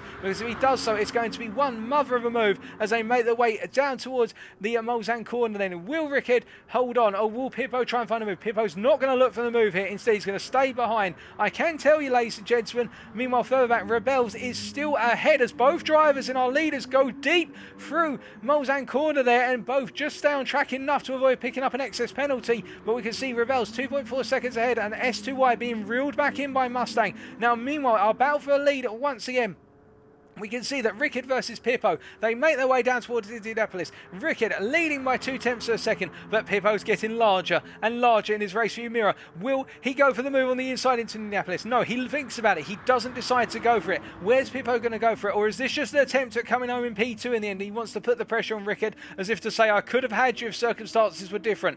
And remember, they've got 1 more run down here towards Arnage they go, and Pippo is not able to find a way through. And in fact, I think there was a little bit of contact as Rickard went defensive, and both drivers now are clear of penalties. Pippo is clear of penalties as well, and as a result, it is going to be a race to the finish. Who's going to come out on top here? They've got the Porsche curves, and then they've got the 4 chicanes to go. There's only a certain number of corners remaining. There's 1/3 of the circuit left. Who's going to be the stronger driver here? The tyre wear is going to kick in. Will it be Rickard or Pippo? They come into the Porsche curves, and as they make their way through here, you can see that Pippo is all over the back of Rickard like a sore rash. They come through the second corner of the sequence, now into the third one. Rickard grazing the wall there. The pressure building. He must be sweating in that cockpit right now as they come out of the exit here. They're coming out of the Porsche curves. Only 4 more corners to go. 2 more braking zones to go. If Pippo's going to do it, he's going to have to do it late. Although he does cut a little bit of the Porsche curves, he picks up a half-second penalty, which means Pippo cannot win now unless there's a major mistake from Rickard. He's going to look for the move on the inside to into the 4 chicanes, but it's not there. And I think it's just simple sailing now for the Italian as they look side by side through the final corner they go. And it's a, oh my goodness, it's a penalty for Rickard. So in a shock turn of events, it's going to be Pippo who finishes ahead of Rickard. In P3, it will be Rebels holding on to the podium. In P4, it's S2Y holding off Jeremy Mustang in the end. It was a bridge too far for Mustang, who rounds off our top 5. Then it will be Nick Cale, the Canadian, bringing it home in P6. A valiant effort from the Canadian driver as he comes across the line. In P7, it will be KSZR's Max Range, the Hungarian driver, having a difficult race, but he'll know that he can bounce back. And then in 8th, the last of our runners, using this race as more of a test bed after everything that happened, is WSR's Vulcan, who comes across the line in P8 with an experimental 2-stop, which may work in the next race. And then in P9 with our retirements, it is GT's Damien, and in P10 it's HKRT's Sturpan, and of course in P11, having disconnected at the midpoint of the race, will be EXP's Marco coming home in P11 once all's said and done. But that is your race order. We've got 2 minutes until we get the final confirmation, but what a cracker, and in the end, end. Pippo and Rickard were inseparable, and it could have been either of them who came across the line as the race winner there. And I think we have got plenty more to see from those two drivers come races 3 and 4 here. And remember, we do have another qualifying session to take us into races 3 and 4. It will all kick off once again, but it was so close between them. And credit to Rebels to hold on to P3 and to put in an excellent job. Of course, Vulcan knocked down the order with the incident between himself and Nick Cale, but I reckon he'll be looking to bounce back in race number 4 in particular, and also race number 3, where it's the sprint race rather than the feature length race. But still, congratulations to all of our drivers. Fantastic racing as they all make their way just down the Molesden straight now for the cool down lap. And it has been some brilliant racing up and down the field. It has been tense all the way through, and we look forward to seeing what our drivers are able to do in the second half of tonight's proceedings. As we see that Marco getting disconnected again, I think we've got a number of connectivity issues with regards to our drivers today. But still, we are pushing on as best as we possibly can tonight, and it has been fast and furious. And be sure to let me know so far what has been your favourite moment of the evening, or what's been your overtake of the evening. For me, it's been the work that's been put in between Pippo and Rickard right now. The two drivers have just been inseparable, and we look forward to having Vulcan get into the mix as well. As we've got 30 seconds to go until we get the classification, but some fantastic racing between our drivers so far, and plenty more to come in the second half.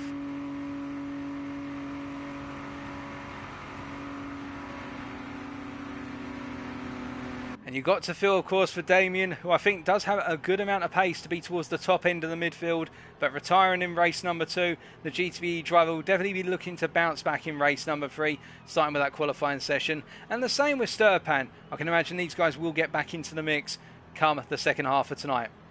But congratulations to all of our drivers and to our race winner, Pippo from Italy.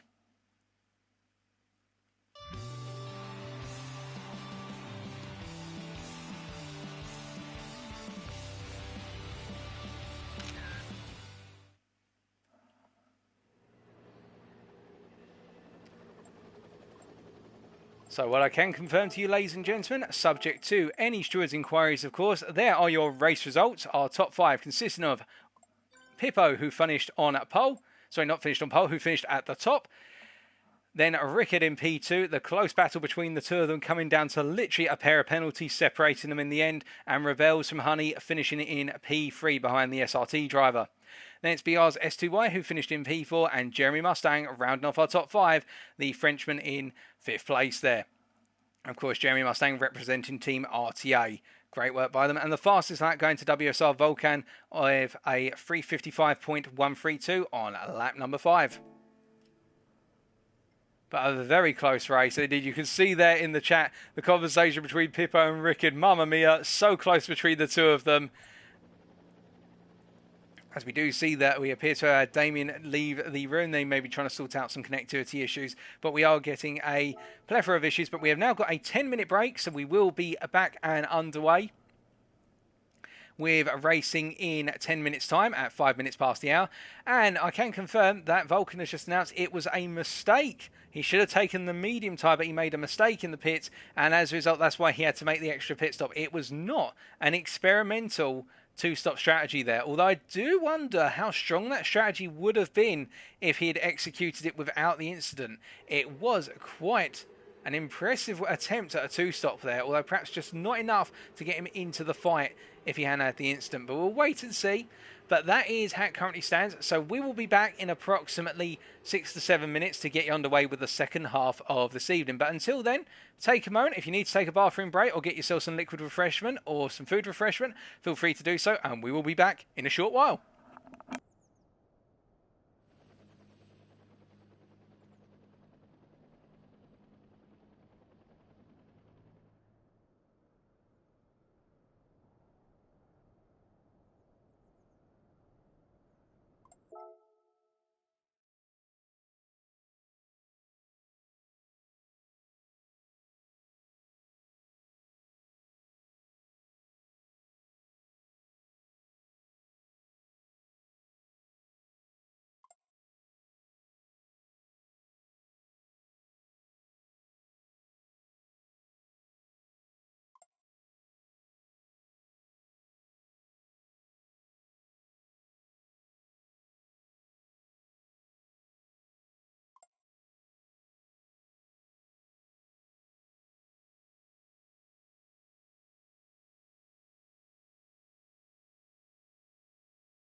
Alrighty, ladies and gentlemen, I'm back and we are getting ready for qualifying session number 2 and the second half of tonight's races.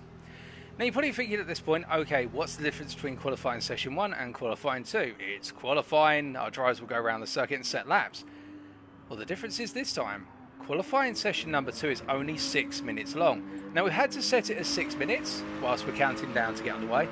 Reason being, that gives our drivers time to get round and do a warm-up lap, but then they will only have 1 lap to set a qualifying time. So it's a 1-lap shootout, effectively. Now this puts more pressure on our drivers, and as we have seen throughout GT Fusion, both in 2020 and again this time in 2021, we've experienced it firsthand, of course, at Interlagos last time, that qualifying when you've got multiple laps available to you gives you a huge comfort zone. You're allowed to think to yourself, if I make a mistake on lap number 1, I can fix that on lap number 2. When you've only got 1 or 2 laps available to you, in this case just a single lap, every corner counts. So do you go all in and go full attack and expect to nail the lap, knowing that if you make one little mistake, that's your entire lap ruined and you'll be starting at the back? Or do you drive conservatively, just take a little bit of pressure off yourself, drive at 95% instead of 100% and set a reasonable time, but know that you may miss out on pole? And that's the thing that's going to be going through the heads of a lot of our drivers right now. What approach they take in qualifying. Now I think this is a great opportunity for a good number of drivers who qualified in the mid to rear of the field last time out qualified session 1. For example, Jeremy Mustang, who we're following around the circuit right now. This is a good opportunity for the grid to become mixed up and to see different drivers get further up the field. And that's what they'll be looking to do over the course of that qualifying session. We then have race number 3, where the starting order is determined by the qualifying order.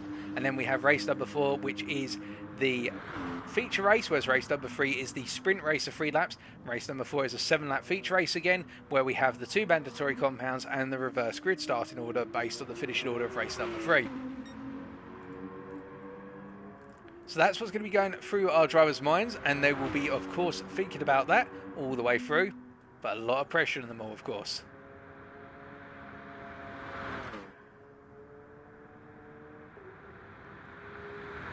Now, personally, I would say that really for a lot of our drivers further down the order, they need to just put in that consistent lap time. But the pressure will be on our 2 leading Italians, plus also Marco, now that he's rejoined once again, and also Vulcan. They want to give it everything in qualifying to be at the front. But of course, one little mistake and it all falls apart.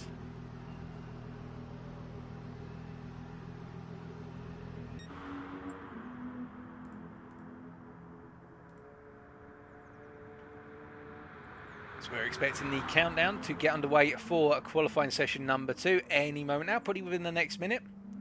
And I would expect we would see Rebels switch over to the soft tyre at some point and max range. Or are they opting to do qualifying on the medium tyre, which is going to offer them less grip?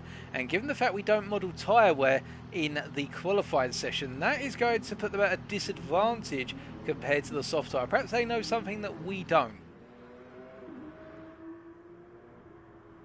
As we see Rickard making his way out onto the circuit now.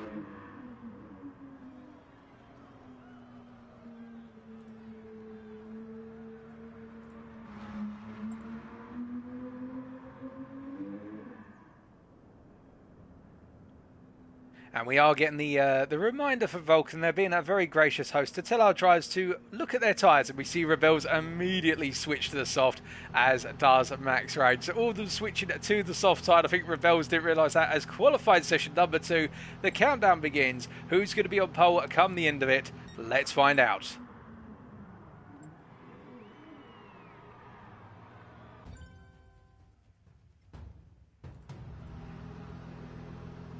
So 6 minutes and they'll all pull out the pits as quickly as possible, and Vulcan this time will be the first driver to make his way out of the pit lane and out onto the circuit. They'll need to get around as quickly as possible. They'll approximately have the window of a minute and a half to give themselves some space whilst doing their out lap, but as you start to open up that space, of course, you start to lose tyre temperature, and tyre temperatures are critical when you've only got 1 lap to deliver.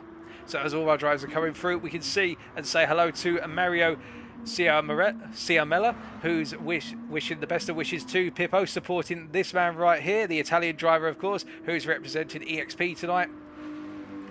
And we do expect to see some fantastic things from Pippo as they make their way through the Dunlop chicane on their warm-up lap. But of course, the longer they take now to get set up, as we already see a 1.5 second penalty for Pippo for cutting track limits through Dunlop and having to let Marco through as a result, that's where it could all play out and go a little bit wrong.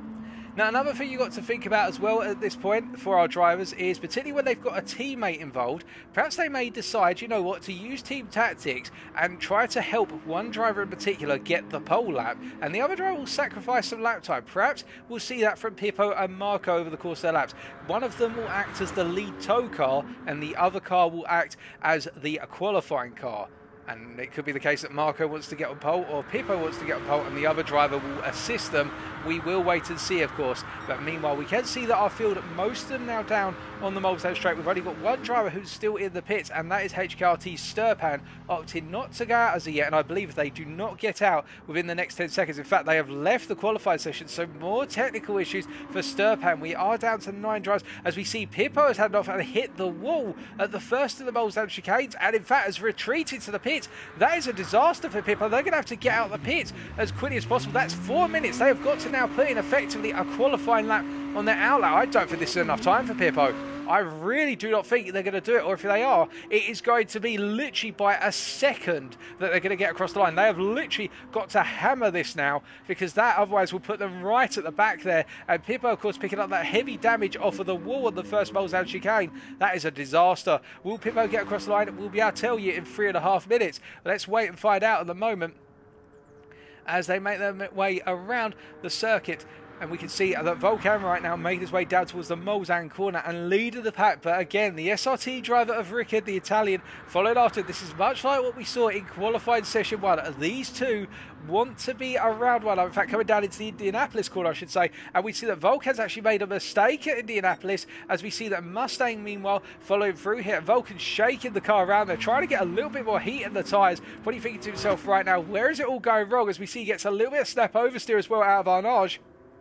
And they come down towards the Porsche curves then, and as they push all the way down here, we'll wait and see who's going to be the lead driver in that order. They all push all the way down towards the Porsche curves here, and now it's time to get ready for that qualifying lap. As we see Volkan's got Jeremy Mustang just getting that ever a little bit closer here. It's like Mustang's trying to send the Turkish driver a message as the Frenchman. Look, if you're not going to get a move on, then get out my way, because I want to get a move on and I want to get this lap in. Meanwhile, I can tell you in regards to Pippo, they're currently coming up to the second of the Molestown chicanes here, and it may be the case that they're just about able to get across the line, but it's going to be extremely tight come the end of their lap. But right now, we can see our top 3 drivers out on their hot laps are making their way down towards the 4 chicanes, and we're going to jump on board with SRT Rickard this time, as they're going to take us around for the opening flying lap of this session. So we're jumping on board and looking forward from their car, not looking backwards. They come out of the 4 chicanes then. A little bit of a slow exit there, it should be pointed out from Rickard. Had to straighten the car out nice and early there rather than get the flying line, but they're going to build up their speed towards the Dunlop chicane, coming up towards turn 1 right now, up into 6th gear, braking nice and early here. You can see braking a little bit initially and downshifting to 5th there to turn the car in, and then using the brakes again in the straight line sequence of braking before cutting as much as possible of the second part of the chicane. A very nice cut there, in fact, by Rickard, just on the limits of what's legally allowed, and a good run as a result. And you can see that it's really working out for the Italian driver as they now make their way through the second chicane in the sequence before coming up towards Tetra Rouge. Now they've got now Tetra Rouge here. This is going to make or break a huge chunk of lap time. They get a nice apex there, a little bit wide off of apex though as they come across the corner, and as a result that will cost them perhaps about 2 tenths down this straight combined. But as a result of that, it's still a good run, and now it's the long run down towards the first of the Molestown chicanes. At this point, if you're in Rickard's shoes, what you're going to be thinking is, right, I've had a good opening pair of sectors, well, good opening sector really, now I've got to do it all again through these chicanes. There's only 2 of them, but they're tricky and I've got to nail it. Braking from 204 miles an hour, then coming down through the gears as gradually as possible, not trying to snap shift until the second gear downshift there to turn the car into the corner. Very aggressive on the apex though, you could see that, using as much of the curve as possible and now charging all the way down towards the second chicane.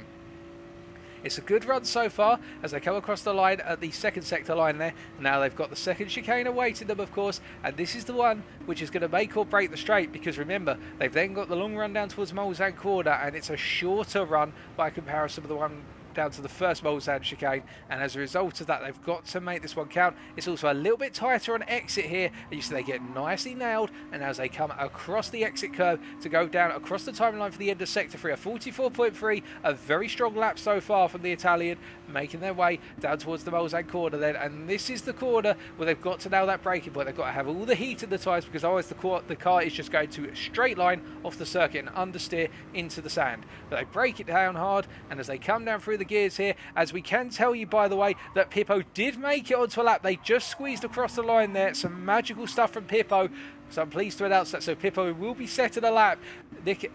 Rickhead coming out of the Mulsanne corner then, and charging all the way down towards Indianapolis, coming across the apex curve and now going up towards the left-hander. Still got a little bit more of a curve here to go down the straight, but just one more section to go, and then it'll be Indianapolis. And here it will be about that confidence under braking and bringing the car as stably as possible into the straight line braking zone. They come down very nicely to third here and just flow the car on the apex, and as they come out, get it on the throttle, hit the rev limiter though a little bit early there, it's worth noting. And as they come down to Arnage, going a little bit deep into Arnage, we've seen drivers in qualified do this quite regularly, but Rickard able to get the car gathered back together, and now it's a case of the Porsche curves are waiting as they build up the speed for what is the medium to high speed sequence here, where it's right into left, left into right, and then right into left once more. They come down then, and they'll begin the sequence very shortly from 7th gear. Here they go, down towards 5th gear, where they downshift to 4th. They do indeed on the turn in to rotate the car even more, and now building up that speed into the left-hander here. They want to flow as much as possible,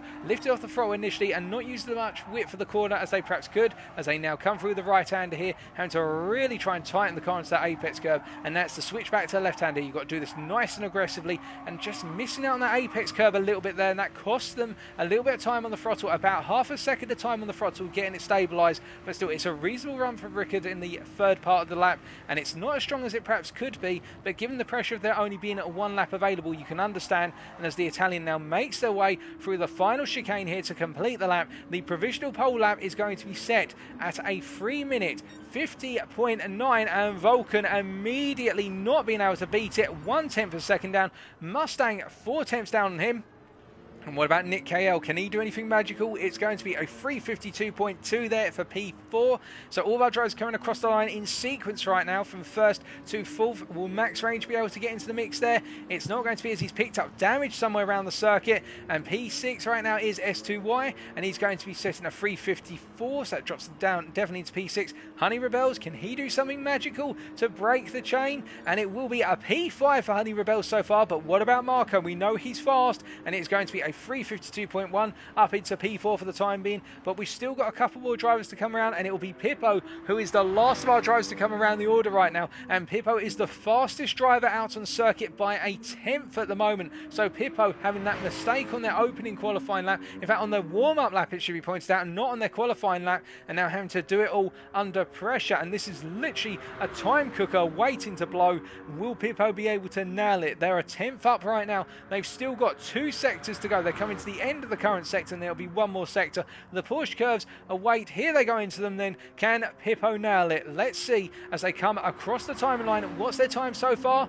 It is purple 3.5 tenths, but they grazed the wall there, and as a result that's going to cost them at least a 10th of a second, if not a little bit more, as now they've got to get the car collected together, and they go into the left hand corner here. And can Pippo nail it, or will they go a little bit deep and pick up a penalty? Nothing so far. It's only the 4 chicanes to go, 4 corners away, 2 heavy braking zones. Can Pippo take pole? We're about to find out. They come through the first chicane, then nicely flying through down into 2nd gear for the final chicane, straight lining it as much as possible, and out of the final corner, a little bit of snap oversteer. It's going to be a 3:49.9. That's pole by a whole second to go into Pippo. Brilliant work there, and now it's time for the race.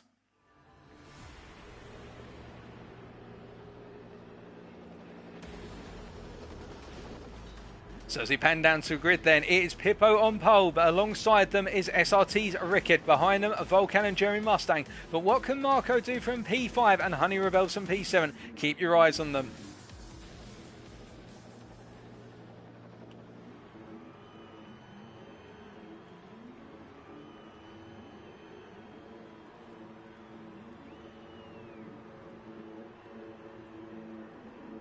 And it's lights out and away we go, and we can see Jeremy Mustang having a very difficult start there as all our drivers get underway, and Rickard having the strongest start of anyone by a considerable margin as the camera pans round and all of our drivers make their way up towards the Dunlop chicane, and you can see that Rickard having the best start of anyone and Vulcan following him through in fact as they all make their way up into the chicane, and Pippo having to try and get back the positions he lost, and he's got himself back into P3 but having a very difficult start there, Pippo, as they now make their way down towards the second chicane after Dunlop, and we can see that Rickard really trying to get a move on early and break the toe from everybody behind as we see that Mustang in P5 right now, and it looks as though we've got Max Range up into P6 and Honey Rebels all the way down in P9, losing a lot of positions right at the start, and we see there's already a 1 second penalty for Pippo as well for Marco. The two XP drivers literally picking up the same penalty on the second chicane there, and as they now make their way down the Mulsanne for the first time of asking, you can see that all 9 drivers chasing one another head to toe as they charge down towards the Mulsanne chicane, the first of the two,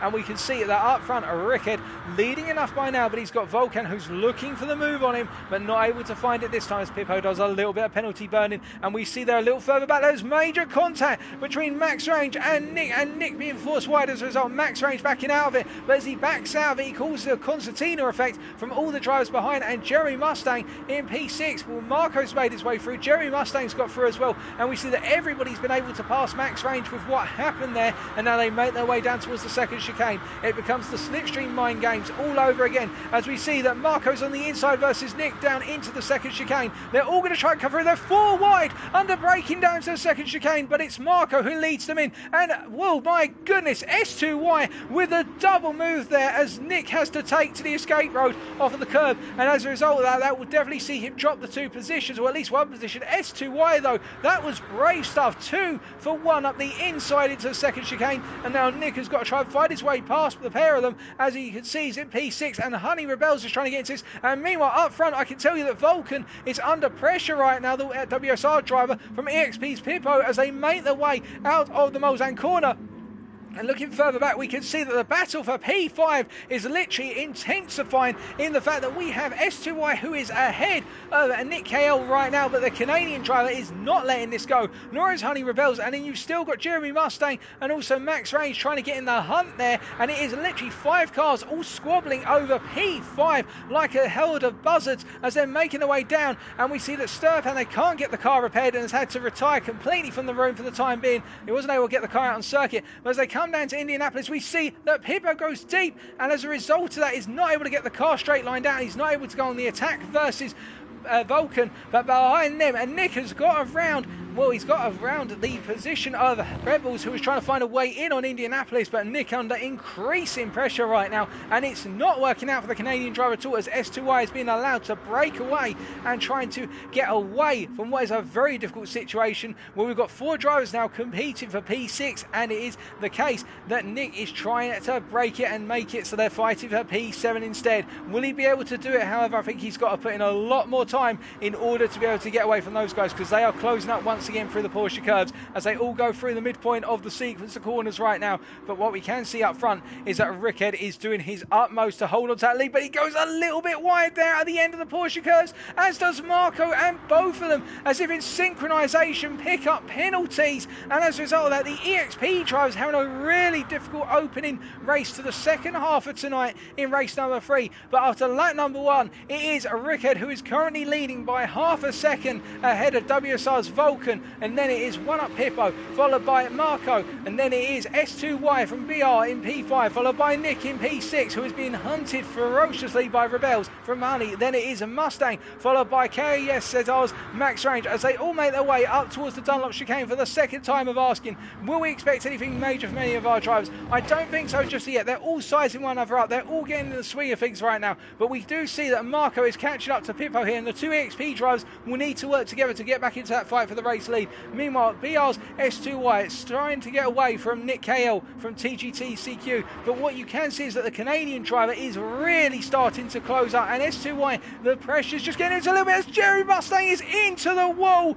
No, that is disastrous for the Frenchman, just a little bit of dirt on the tyres, and as a result, oversteer coming up in towards Tetra Rouge, and it all went wrong. Let's take a look back at what happened. So as we ride on board here with Mustang, what you're going to see most likely is just going to get sent off of the chicane, the right-hander, not the left-hander here, but watch as he comes through the right-hander. He's going to take the right-hander aggressively with a bit too much throttle, and in fact rides over the curve a bit too high. It bounces the car out onto the dirt, and that's what sends him into the wall and leads to him picking up the front damage. So Mustang is going to be back down the order now, and he's going to try and get himself into the battle for P8 come the end of the race, but he's got a lot of effort to put in for that. But meanwhile, we can see up front, Rickhead, he's picked up a half-second penalty. He's gradually burning it, but Vulcan is looking feisty as they're side by side into the run down towards the second chicane. Vulcan is ahead, of course, at this point as they go into the braking zone, and he's not relenting. He's staying on the inside. He's going to make Rickard go the long way round if he wants to hold on to the position, and no such thing for the Italian driver. He's had to back out of it, and that is going to give Pippo and also EXP Marco the opportunity to get into his slipstream potentially, or will they be able to? They're just outside of it right now. They're almost there, are the EXP drivers. They're literally trying to hunt down P2 and get a sniff of that air, so that way they can gain down the straights. I think they'll try and do heavy braking down into Mulsanne corner here in order to get into that slipstream zone, but they've got to nail it as our top four make their way down, and then it's the hunt for P5 with S2Y at the head of that pack. Honey Rebels has definitely caught up as we can see that Pippo getting a little bit out onto the sand now on the exit of the Mulsanne corner, but meanwhile as they make their way out of Mulsanne and now down towards Indianapolis they go, we can see that Rebels is trying to find a way in, and do not count out Nick, the Canadian, just in the rear of your camera shot right there, hunting after these guys as well and looking for a potential move. But up front we can see that Vulcan has pulled away a little bit, although it does look as though behind that BR's S2Y is under huge pressure from Buddy Rebels, who's going to try and hold to the outside into Indianapolis, but S2Y says no, I'm going defensive, and holds on to that P5 for now. But the more fighting these guys do, the more they pull themselves out of the battle for the race win, as our P5 driver continues to defend to the middle of the circuit into Arnage, but bounces off the apex curb a little bit, and Rebels is too close to capitalise. They bounce off the back a little bit, they just give a little nudge to the back of S2Y. They now charge down towards the Porsche curves once again on lap number 2, and you can see Rebels is all over the back of the Polishman. It's the Frenchman. They're side by side coming to the Porsche curves. Rebels looks to the outside, S2Y defends to the middle of the circuit, and S2Y holds onto the position right now, but they're ever closer. Rebels is the closest they've ever been, and Nick KL is in the mix as well. As we look back here from our P5 driver, you could see the pressure that's being mounted on right now on S2Y. Rebels all over the back as they ghost burn in the penalty, and Rebels goes through them a little bit before rendering back in, and we see there's a bit of contact there as they come through the final part of the Porsche curves, but the drivers lift out, and we see Rebels is now going to go for the move. They're going to look for the move down into the Ford chicanes, and in fact it's Nick that comes through with them as well. There's contact that sends S2Y a little bit off the circuit here, and the two drivers are through, but S2Y will want those places back come the end of it, of that I'm sure, and we'll look for a way back into that P5 as they go on to the final lap. Then in terms of our race leaders, our top four have spaced out a little bit right now, with Vulcan at 1.3 seconds ahead of Rickard, who is in turn 1.3 seconds ahead of Pippo, and he is a second ahead of his teammate. But meanwhile in that battle for P5, we can see that Rebels, now having cleared S2Y, he's started to pull a little bit away, although as we look further back we can see that Jerry Mustang has just made the move on KSZR's max range, and this is how it went down. So as they came out of the final quarter to go across the timeline, you're going to see that Mustang will initially be behind here, but as they come up into turn 1, he looks to the inside, which will put him on the outside in towards turn 2, but I think that Max Range backed out of it through turn number 1, experiencing the understeer of being on the wide line, and Mustang got the move done there. A nice move by the Frenchman, well positioned, but meanwhile up front we can see that Vulcan is continuing to creep away. The gap now 2.1 seconds as our other drivers are following through here, and we see the EXP drivers of Pippo and Marco nose to tail once again. Both drivers tried to work together here in order to gain on the leaders, but if the leaders make mistakes now, neither driver will want to fight until the very end. What about Rebels and Nick, you ask? Well, Nick is behind Rebels right now.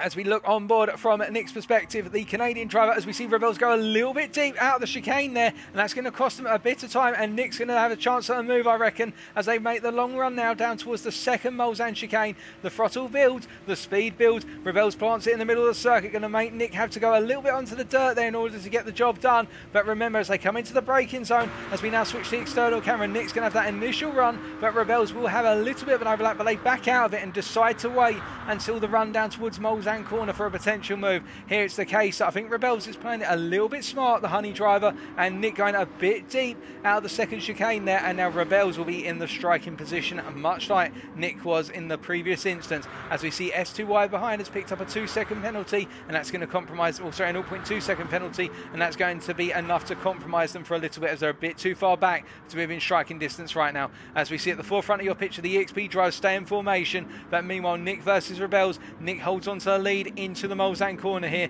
but Rebels will now do everything they can out of this corner to get the move done before Indianapolis. They'll want the positional advantage going into Indianapolis and Arnage, but will Nick have enough in straight line speed in order to hold off Rebels? It looks as though they've got a good gap. It was 0.5 of a second come the start of the run down towards Indianapolis, and I think it is going to be enough, because Rebels is not closing up at enough of a rate of knots, as we see them both coming into the final phase before Indianapolis. Into the braking zone they go. It'll be about a battle on the brakes. Rebels looks to the inside, but Nick closes the door shut, and the Canadian continues to hold on to the lead, although he'll go a bit deep in Indianapolis, and as a result Rebels looks to try and get past, but get some snap oversteer on exit. They're side by side up into Arnage. Rebels on the outside looking for a potential cutback, but Nick blocks it once again. But those tyres on Nick's car are getting increasingly worn, and they're now side by side in the long run down towards the Porsche curves. But Rebels does not have the straight line speed here. They do not have the acceleration that Nick has, so they have to tap back into the toe briefly just to build up a little bit more speed as they now charge down in towards the Porsche curves. And really the only place they can now make a move is into the Ford chicanes, but they've got to be this close all the way through the Porsche curves, and that will take something as Nick goes a bit wide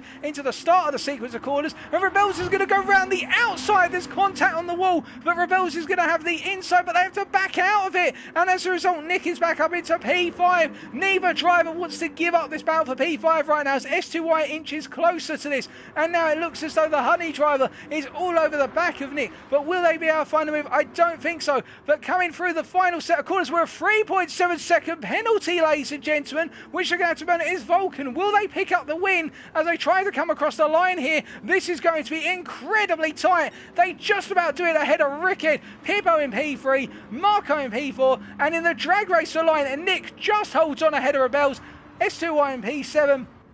And Mustang with pressure from Max Range right at the end, coming home in P8 ahead of the Hungarian driver. In fact, the Hungarian pips him to the line. Max Range picks up a P8. Congratulations to all of our drivers, but to our race winner, WSR Vulcan from Turkey.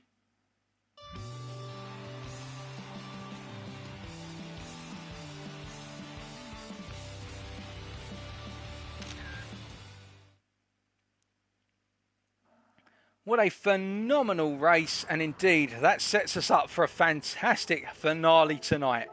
That is race number 3, ladies and gentlemen, and here are your race results subject to any stewards' inquiries.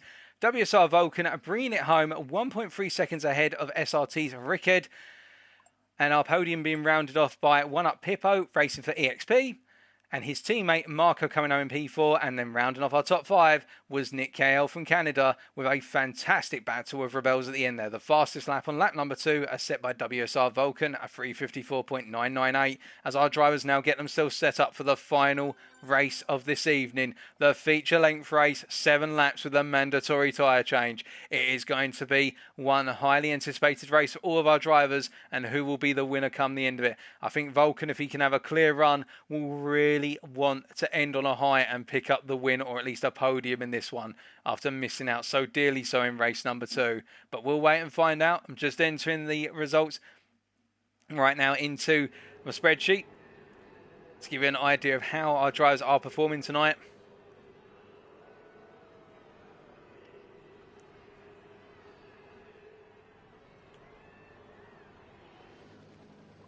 As we are now just waiting to get underway for the last time this evening. Vulcan giving all of our drivers 3 minutes, well, a couple of minutes most likely, to make sure they've got all their tyres set and their strategy confirmed. Now, what we saw in race number 2 last time out, of course, is the fact that it seemed to be the case that the majority of drivers opting to start on the medium, and Vulcan being the only driver to start on the soft and try and charge his way up through the field, given the fact he was starting right at the back, given he'd won race number 1. And it's the same situation here. Will he go for it, or will he decide to copy everybody else's strategy this time?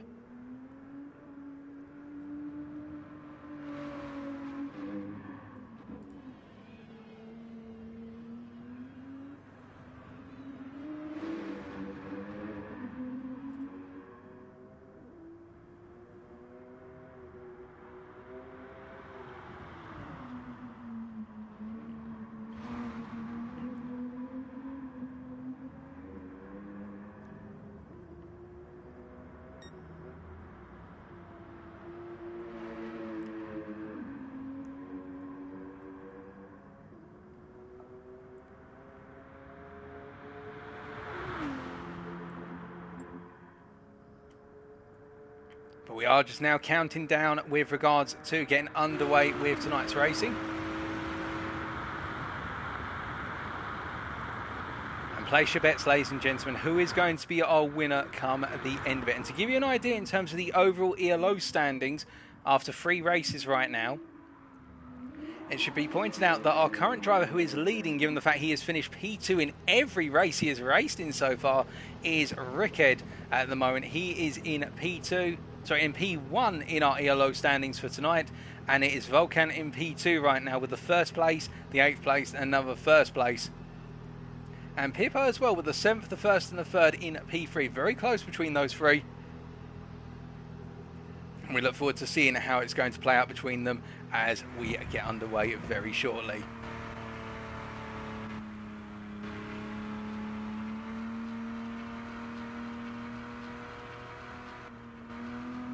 We see here Rebel's just creeping along. Just taking their time right now. We are about to get underway. We should expect the countdown any second now.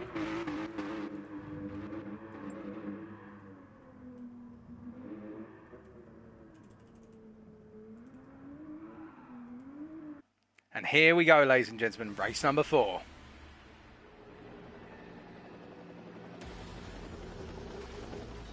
So as we pan down to the grid for the final time, starting on pole will be Jeremy Mustang. Alongside him will be Max Range. But look out behind, we have got our back 4 in particular, all trying to get through to the race win. How's it all going to play out? Let's find out.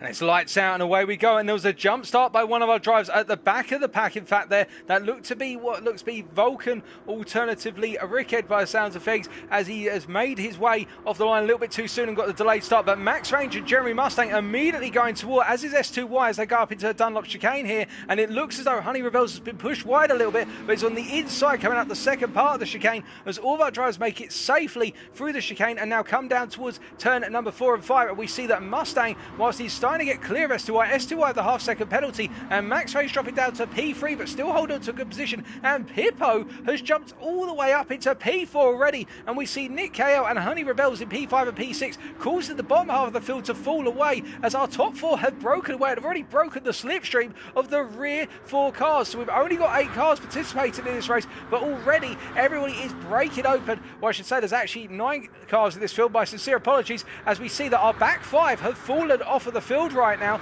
and our top 4 are creeping away, with Jeremy Mustang all over the back of S2Y and looking for a move up the inside into the first of the Molesand chicanes. Will he be able to do it? No, he thinks twice of it at the end, and Max Range just trying to creep into the fight. As we look further back, we can see that our rear 5 immediately all going on the tactical approach of, no, I don't particularly want to fight you, just slipstream me along and I'll just gradually insert myself ahead of you. They'll know not to fight one another because they can't afford to let the race leaders break away here in this strategic race, as we see that S2Y right now is just gradually starting to build a bit of a gap over Mustang. The Polish drivers really chew that car for straight line speed in the case of this race, and we can see it's working out nicely as they're making their way to the second chicane now. And we see further back in your picture, as we flick back to our P5 driver of Nick KL, that Honey Rebels is staying with him, and it is the case that Volkan right now seemingly not able to get the car switched on too early in the race.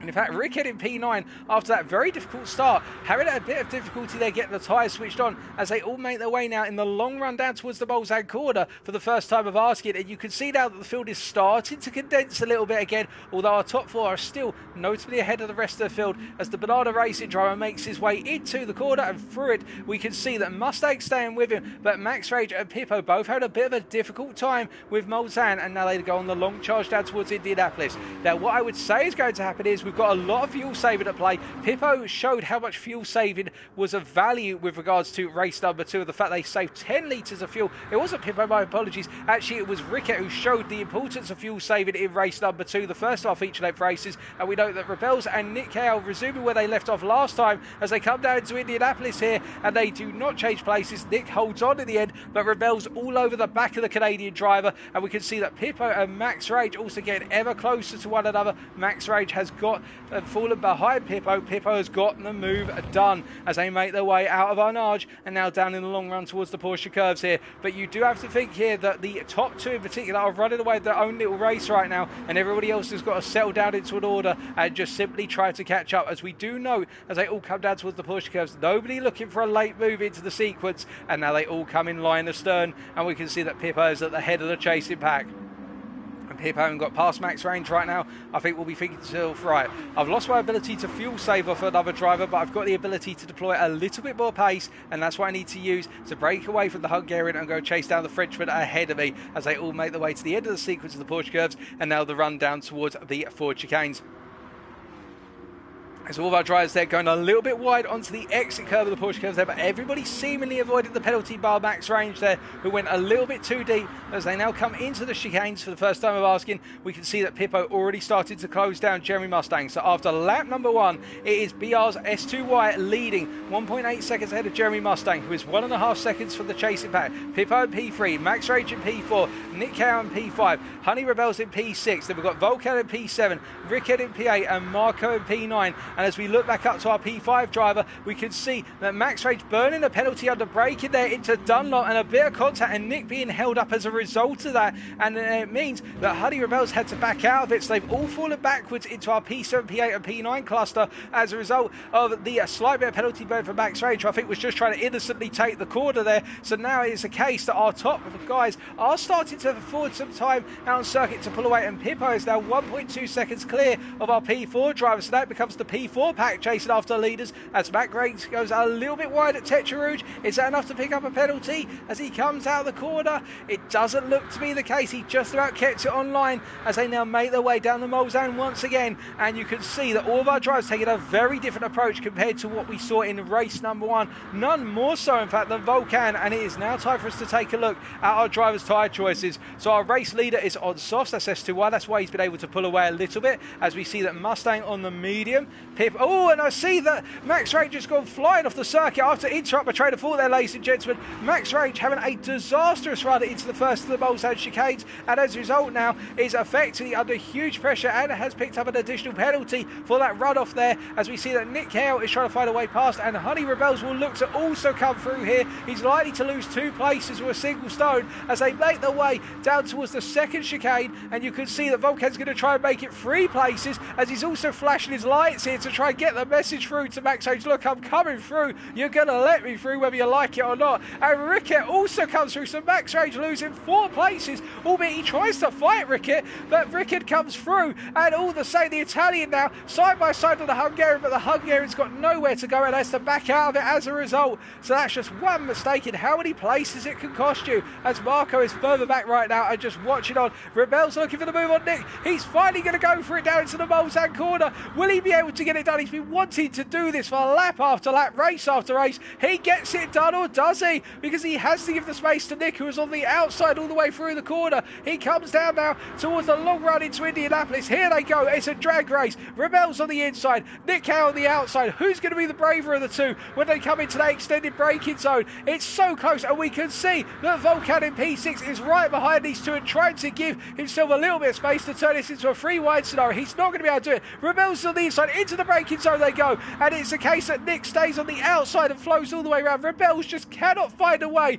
to beat the Canadian. The Frenchman just cannot seemingly find a chink in the Canadian's armour right now, and Nick doing a phenomenal job of holding on lap after lap and really fighting for that position.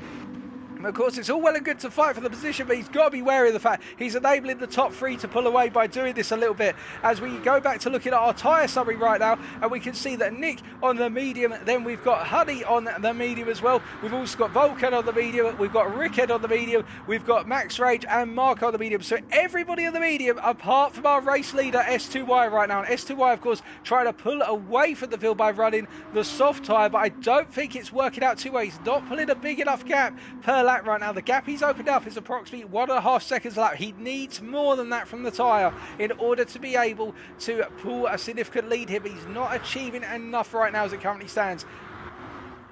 as we see that Rebels and Nick coming side by side there through the exit of the Porsche cars. Now there was contact there. We'll need to take a look back at that as Volkan goes for a really late move into the Ford chicanes. The Turkish driver looking for the mother of all opportunities. He gets it. That's daring for the Turkishman. But let's take a look back at what happened to Nick.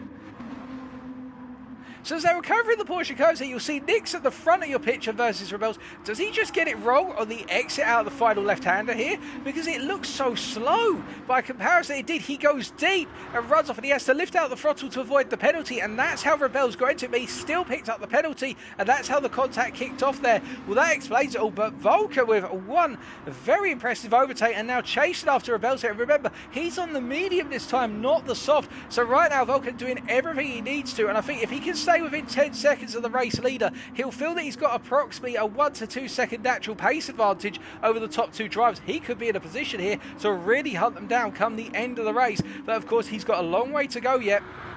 And we're only on lap number 3. Now the crossover point is likely a pit stop at either lap 3 or lap 4 to go to the soft tyre for the rest of the race. I think in Volkan's case, he'll try and extract as much as possible out of the medium tyre before he makes the switch so he can rip the soft to shreds come the second stint and really put everything in. So I'd expect him to pit on lap number 4, and indeed most of our drivers I would expect to pit on lap number 4 because they'll want the medium to go long.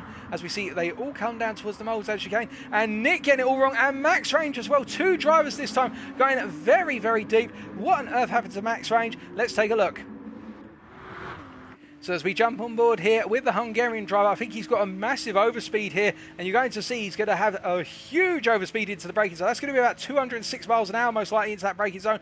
Yeah, it was 206. He lifted off the throttle but didn't put the brakes in early, so he's had to straighten the steering wheel of the car, and he's gone into the gravel. And it looks as though Nick there just being caught out under braking as well, and therefore not having a good run. So that means that Max Range and Nick both fall in a bit further down the order. Nick down into P7 as Max Range continuing to make mistakes, running onto the gravel there on the second chicane as well.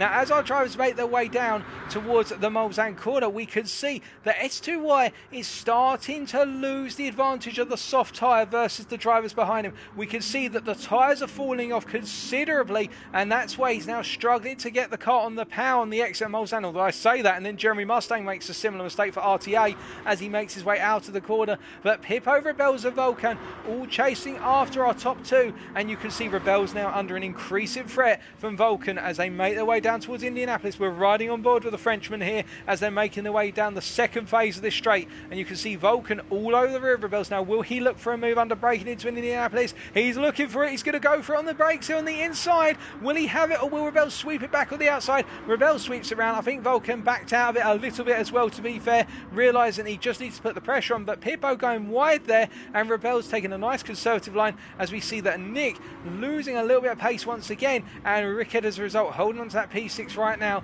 as they make their way through Arnage. All 3 drivers taking different lines there.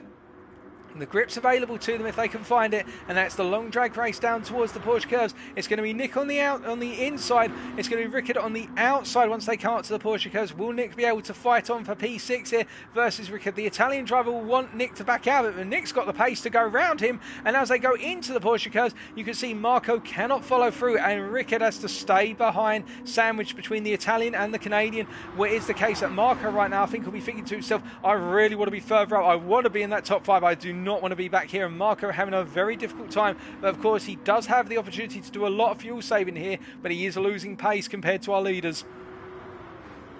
As we see, meanwhile, in that battle for P4, that Rebels, by comparison, are struggling versus Volkan. They go down into the 4 chicanes here. Volkan made it work once, but he can't make it work again to Rebels. Rebels wary of it as S2Y comes into the pits on lap number 3 to get rid of the soft tyre and go onto the medium. So he couldn't get the soft to go longer than 3 laps. That's the most we've seen from the soft tyre, to be fair. So S2Y doing enough going to the medium now.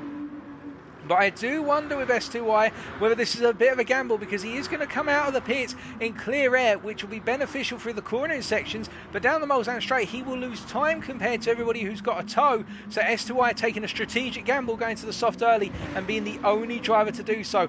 Now how will it play out? Well, they're servicing the car right now. You can see they're putting the tyres on as Max Ranger's coming as well to change the tyres. But meanwhile Pippo now up into P2 and closing on Jeremy Mustang. That gap is 1 second approximately, but it has been coming down very gradually, and Pippo looking as though he wants to pip the Frenchman to P1 before they go into the pits. They'll be coming in at the end of this lap based on what we've seen in race number 2, the medium lasting for 4 laps at most, and all the drivers behind are starting to get just that a little bit closer, none more so than the combination of Rebels and also Vulcan as they charge down the Mulsanne once again. Now Vulcan of course has tried a number of times to find a way past Rebels. He's the closest he's ever been. He's alongside the Frenchman, it's the Turkishman. They go into the braking zone for the chicane, and I think this is going to be a pretty standard move as he gets it done, but will he be able to hold on here as they make their way through the first of the chicanes? We can see Nick in the rear of your camera there trying to cut as much as the apex curve as possible, trying to take the quickest possible line to get into this fight, and we see that Vulcan has been able to get into the toe zone of Pippo,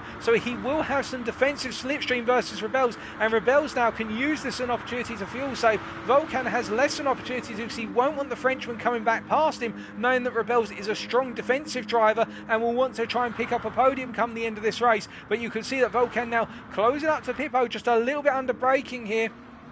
And therefore, now our top 4 getting ever closer to one another, and everybody is closing up to Mustang very gradually, as we note that Nick is also only 2.4 seconds back, as Marco and Rick get into a little bit of an argument there, kind of causing Max Range's car right now is stuck in the pits. I think they're having to retire the car due to technical issues, so we are now down to 8 runners, having started with 9. But what I can tell you is that as they come down towards the Mulsanne corner right now, Rickard versus Marco, the two of them have been inseparable, and Marco having a difficult time right now, although Max Range is out to that fight, so it means it's only the two of them and not the Hungarian also in the mix after Max Range had those 2 mistakes. But we can also see that behind the S2Y right now, after pitting, is down to that medium tyre and will be gaining time on everyone because he's on the fresh medium. The medium will have the durability, but it won't have the 1 lap pace, so do not count the Banana Republic Racing driver out here, or Banana Racing I should say, as they make their way down towards the Mulsanne corner off screen. And we can see that Pippo has really been caught up by Vulcan and Rebels here,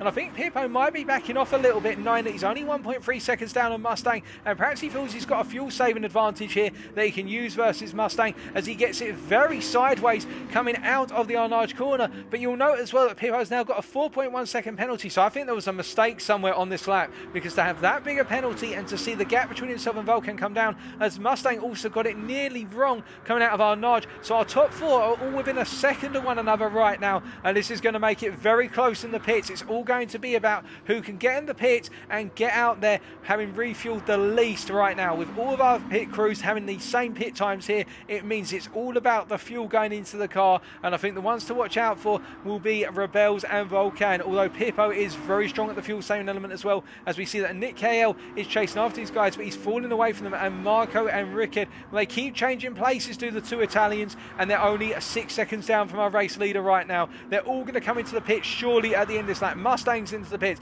Pippo's as well, Vulcan, Rebels, they're all coming in, literally everybody on schedule for the scheduled pit stop. They all come in. Now of course, where will S2Y come out in all of this? That is the big question, and we can see in the fuel saving stakes that it is Jeremy Mustang on 22 litres of fuel. He did a huge amount of work with the fuel, so Mustang is going to come back out in the lead, we believe. But what about S2Y? That is the question. He came into the pits with 28 litres of fuel, albeit he'd done 1 less lap than everyone. So, of course, he's had to refuel longer, we suspect, the BR driver. He's coming through the 4 chicanes right now. I can say that Mustang, they're currently in the pits. They're going to start putting fuel in the car very shortly.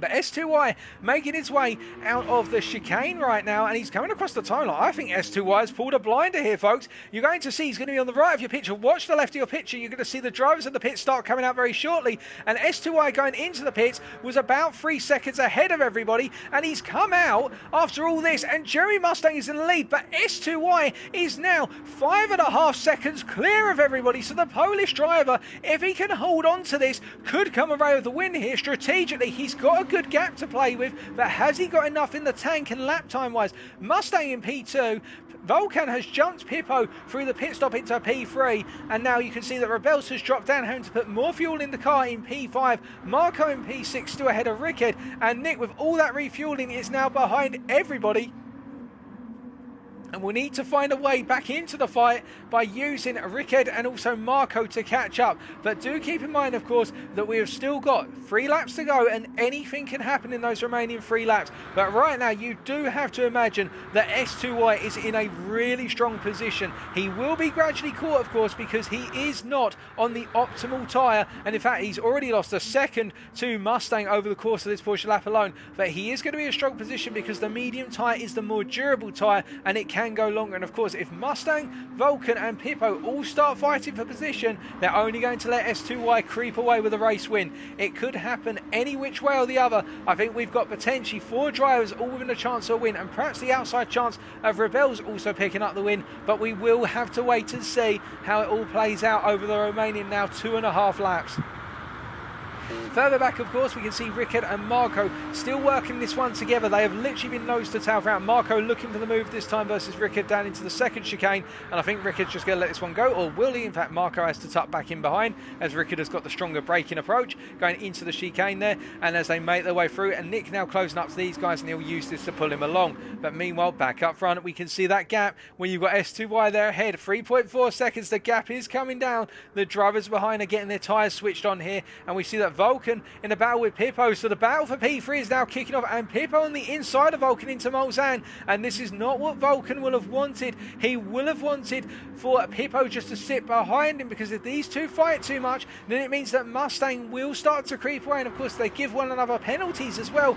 Mustang could effectively run to P2 and have the opportunity to fight S2Y for the win all by himself. And again, you'll see it here as the camera pans down. Now they're going in towards the braking zone for Indianapolis. Vulcan is now going to try and take the position back from Pippo. He's going to be on the inside under braking here. Can he hold on to it? I think he's ahead enough as Pippo tucks in behind. Vulcan takes the tight line, but Pippo decides to completely back out of it, knowing that it'd be ill-advised, although Vulcan goes a bit wide out onto the gravel there, but just about keeps it together. But Pippo's got the pace. He's looking around the outside into Arnage. He's going to try and do the cutback. It's not there, and Vulcan blocks him off. But this fighting has enabled Mustang to now get 1.9 seconds up the road, and it does mean that Vulcan and Pippo are dropping more into a battle for P3 than a battle for the race win. Of course, it's solid points for P3, but they'll want the win where possible, because that's the maximum points available in every single race tonight. And we know that further back, all of our drivers are keeping in order right now, so we're going to stay with the battle for P3, and we can see that the gap between Vulcan and Pippo, ever tight, it is opening up to Mustang, 2.1 seconds ahead of them now. He is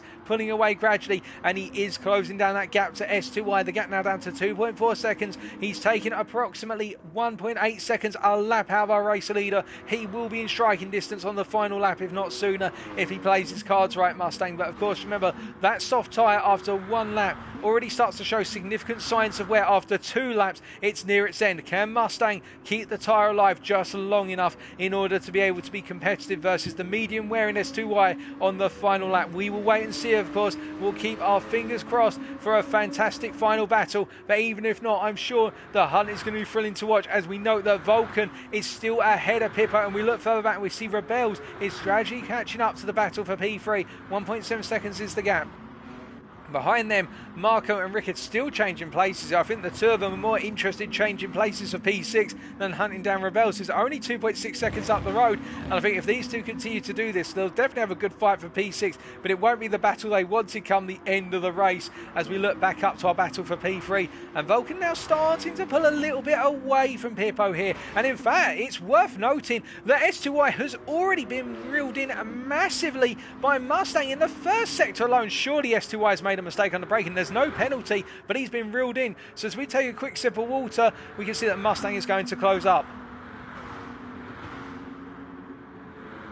Although I do say that, you can see one thing that S2Y has really tuned that car for is straight line speed, because Mustang is not catching him or staying in the slipstream zone down the straight here. And I think, in fact, that S2Y has built that car intentionally in race number 4 for straight line speed. Perhaps this is what he was aiming to do, trying to give himself the best possible chance down the straight to simply outrun everyone. And with Mustang getting a 3.5 second penalty there, that really does open it up now, and the fact that really Mustang has got to get past S2Y and then pull at least a 3 second gap in order to get rid of the penalty. Meanwhile, Vulcan behind, he's not close enough yet, but you have to imagine the Turkish driver having now broken away from Pippo, who in turn has got a 6 second penalty for more track limits loss.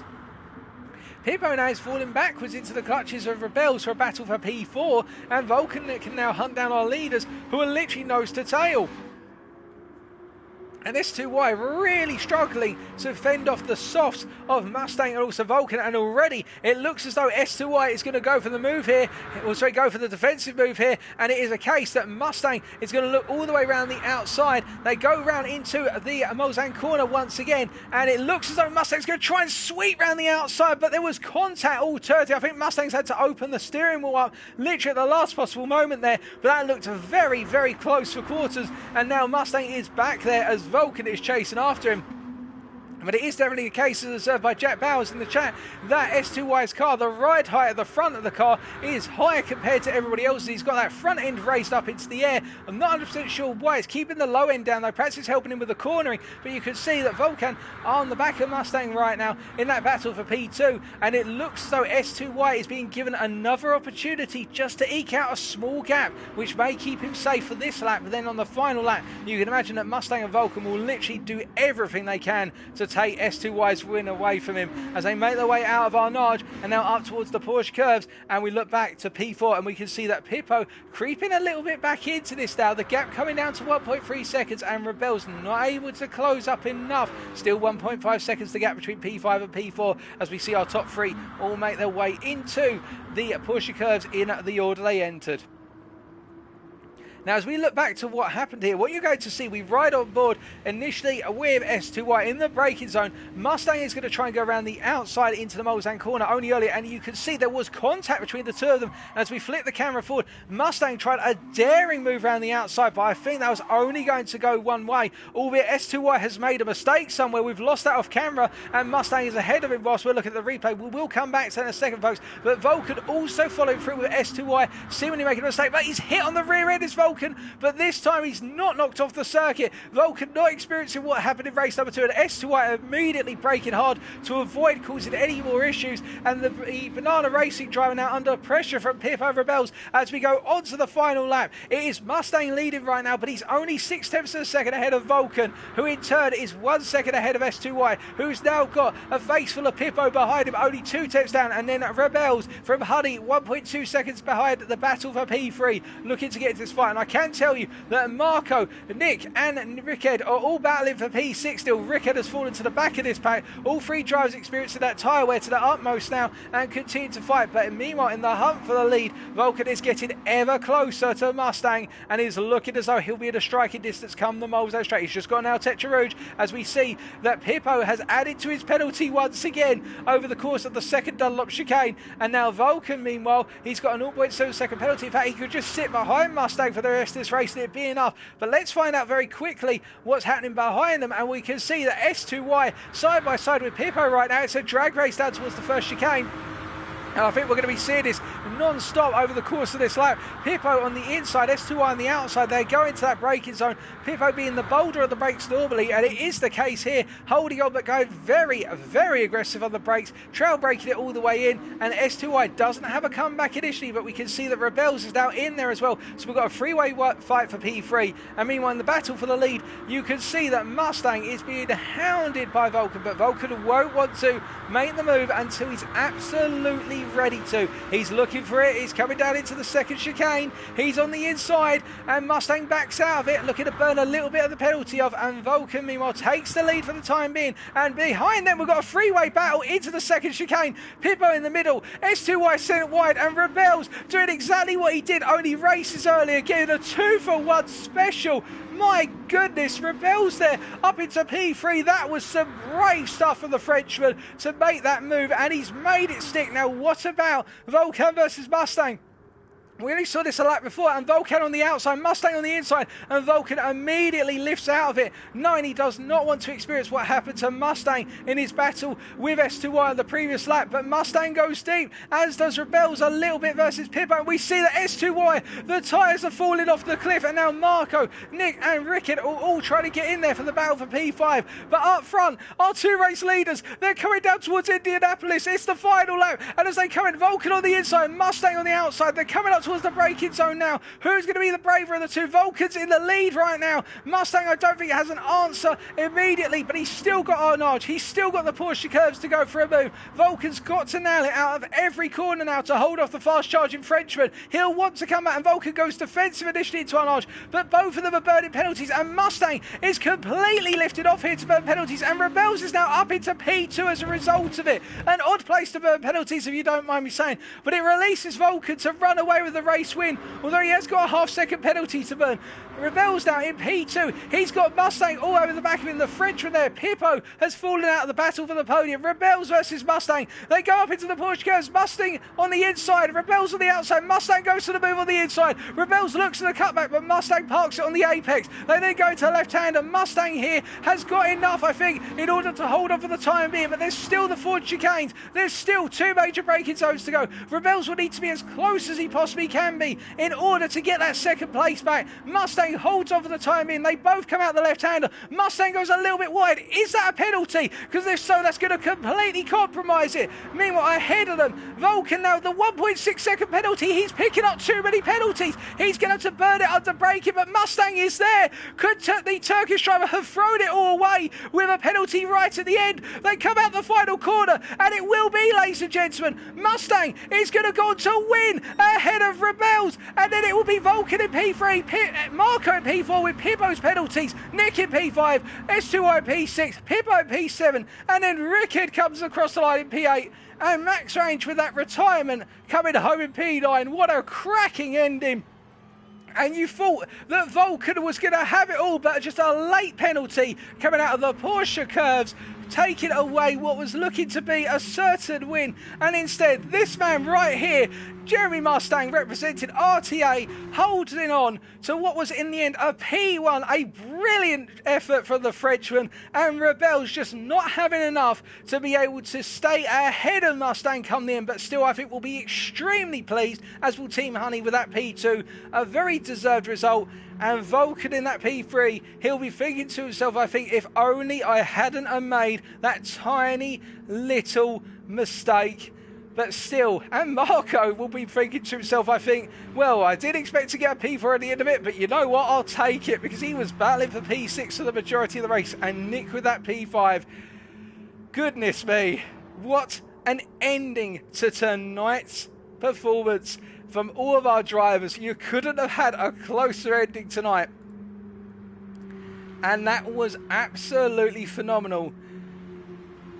Goodness me. But what I can tell you is, ladies and gentlemen, obviously subject to stewards' inquiries with regards to all of the races, is that in the standings after tonight, with S2I not being able to hold on despite a very daring strategy and then falling down to P6 in the end, is that when you combine all the race results, if they stand as they currently are and no stewards' decisions affect them, that in terms of our top three drivers from tonight who gained points, our winner overall tonight was Vulcan, who will gain the maximum ELO from the racing. Our second place driver, so it'll be Vulcan who gains the most from tonight's lobby. Our second place driver in the end will be Rickard, and the reason for that is because whilst he finished P8 in this race, he finished P2 in every race leading up to this. So a mostly consistent effort from the Italian. And in P3, it will be Pippo who in the end was able to pull off the P3 overall with that combination of a 7th place, a 1st place, a 3rd place and a 7th. And as for the rest of our top 5, it will be Rebels who crept into P4 overall in the end in the standings, and then P5 will go to Mustang with that win there, giving him a huge boost in combination with the 3rd place in race number... Sorry, not a 3rd place, sorry, in combination with the 5th place in race number 2. But that is it for race number 4. Congratulations to all of our drivers, but to our race winner, RTA's own Jeremy Mustang from France.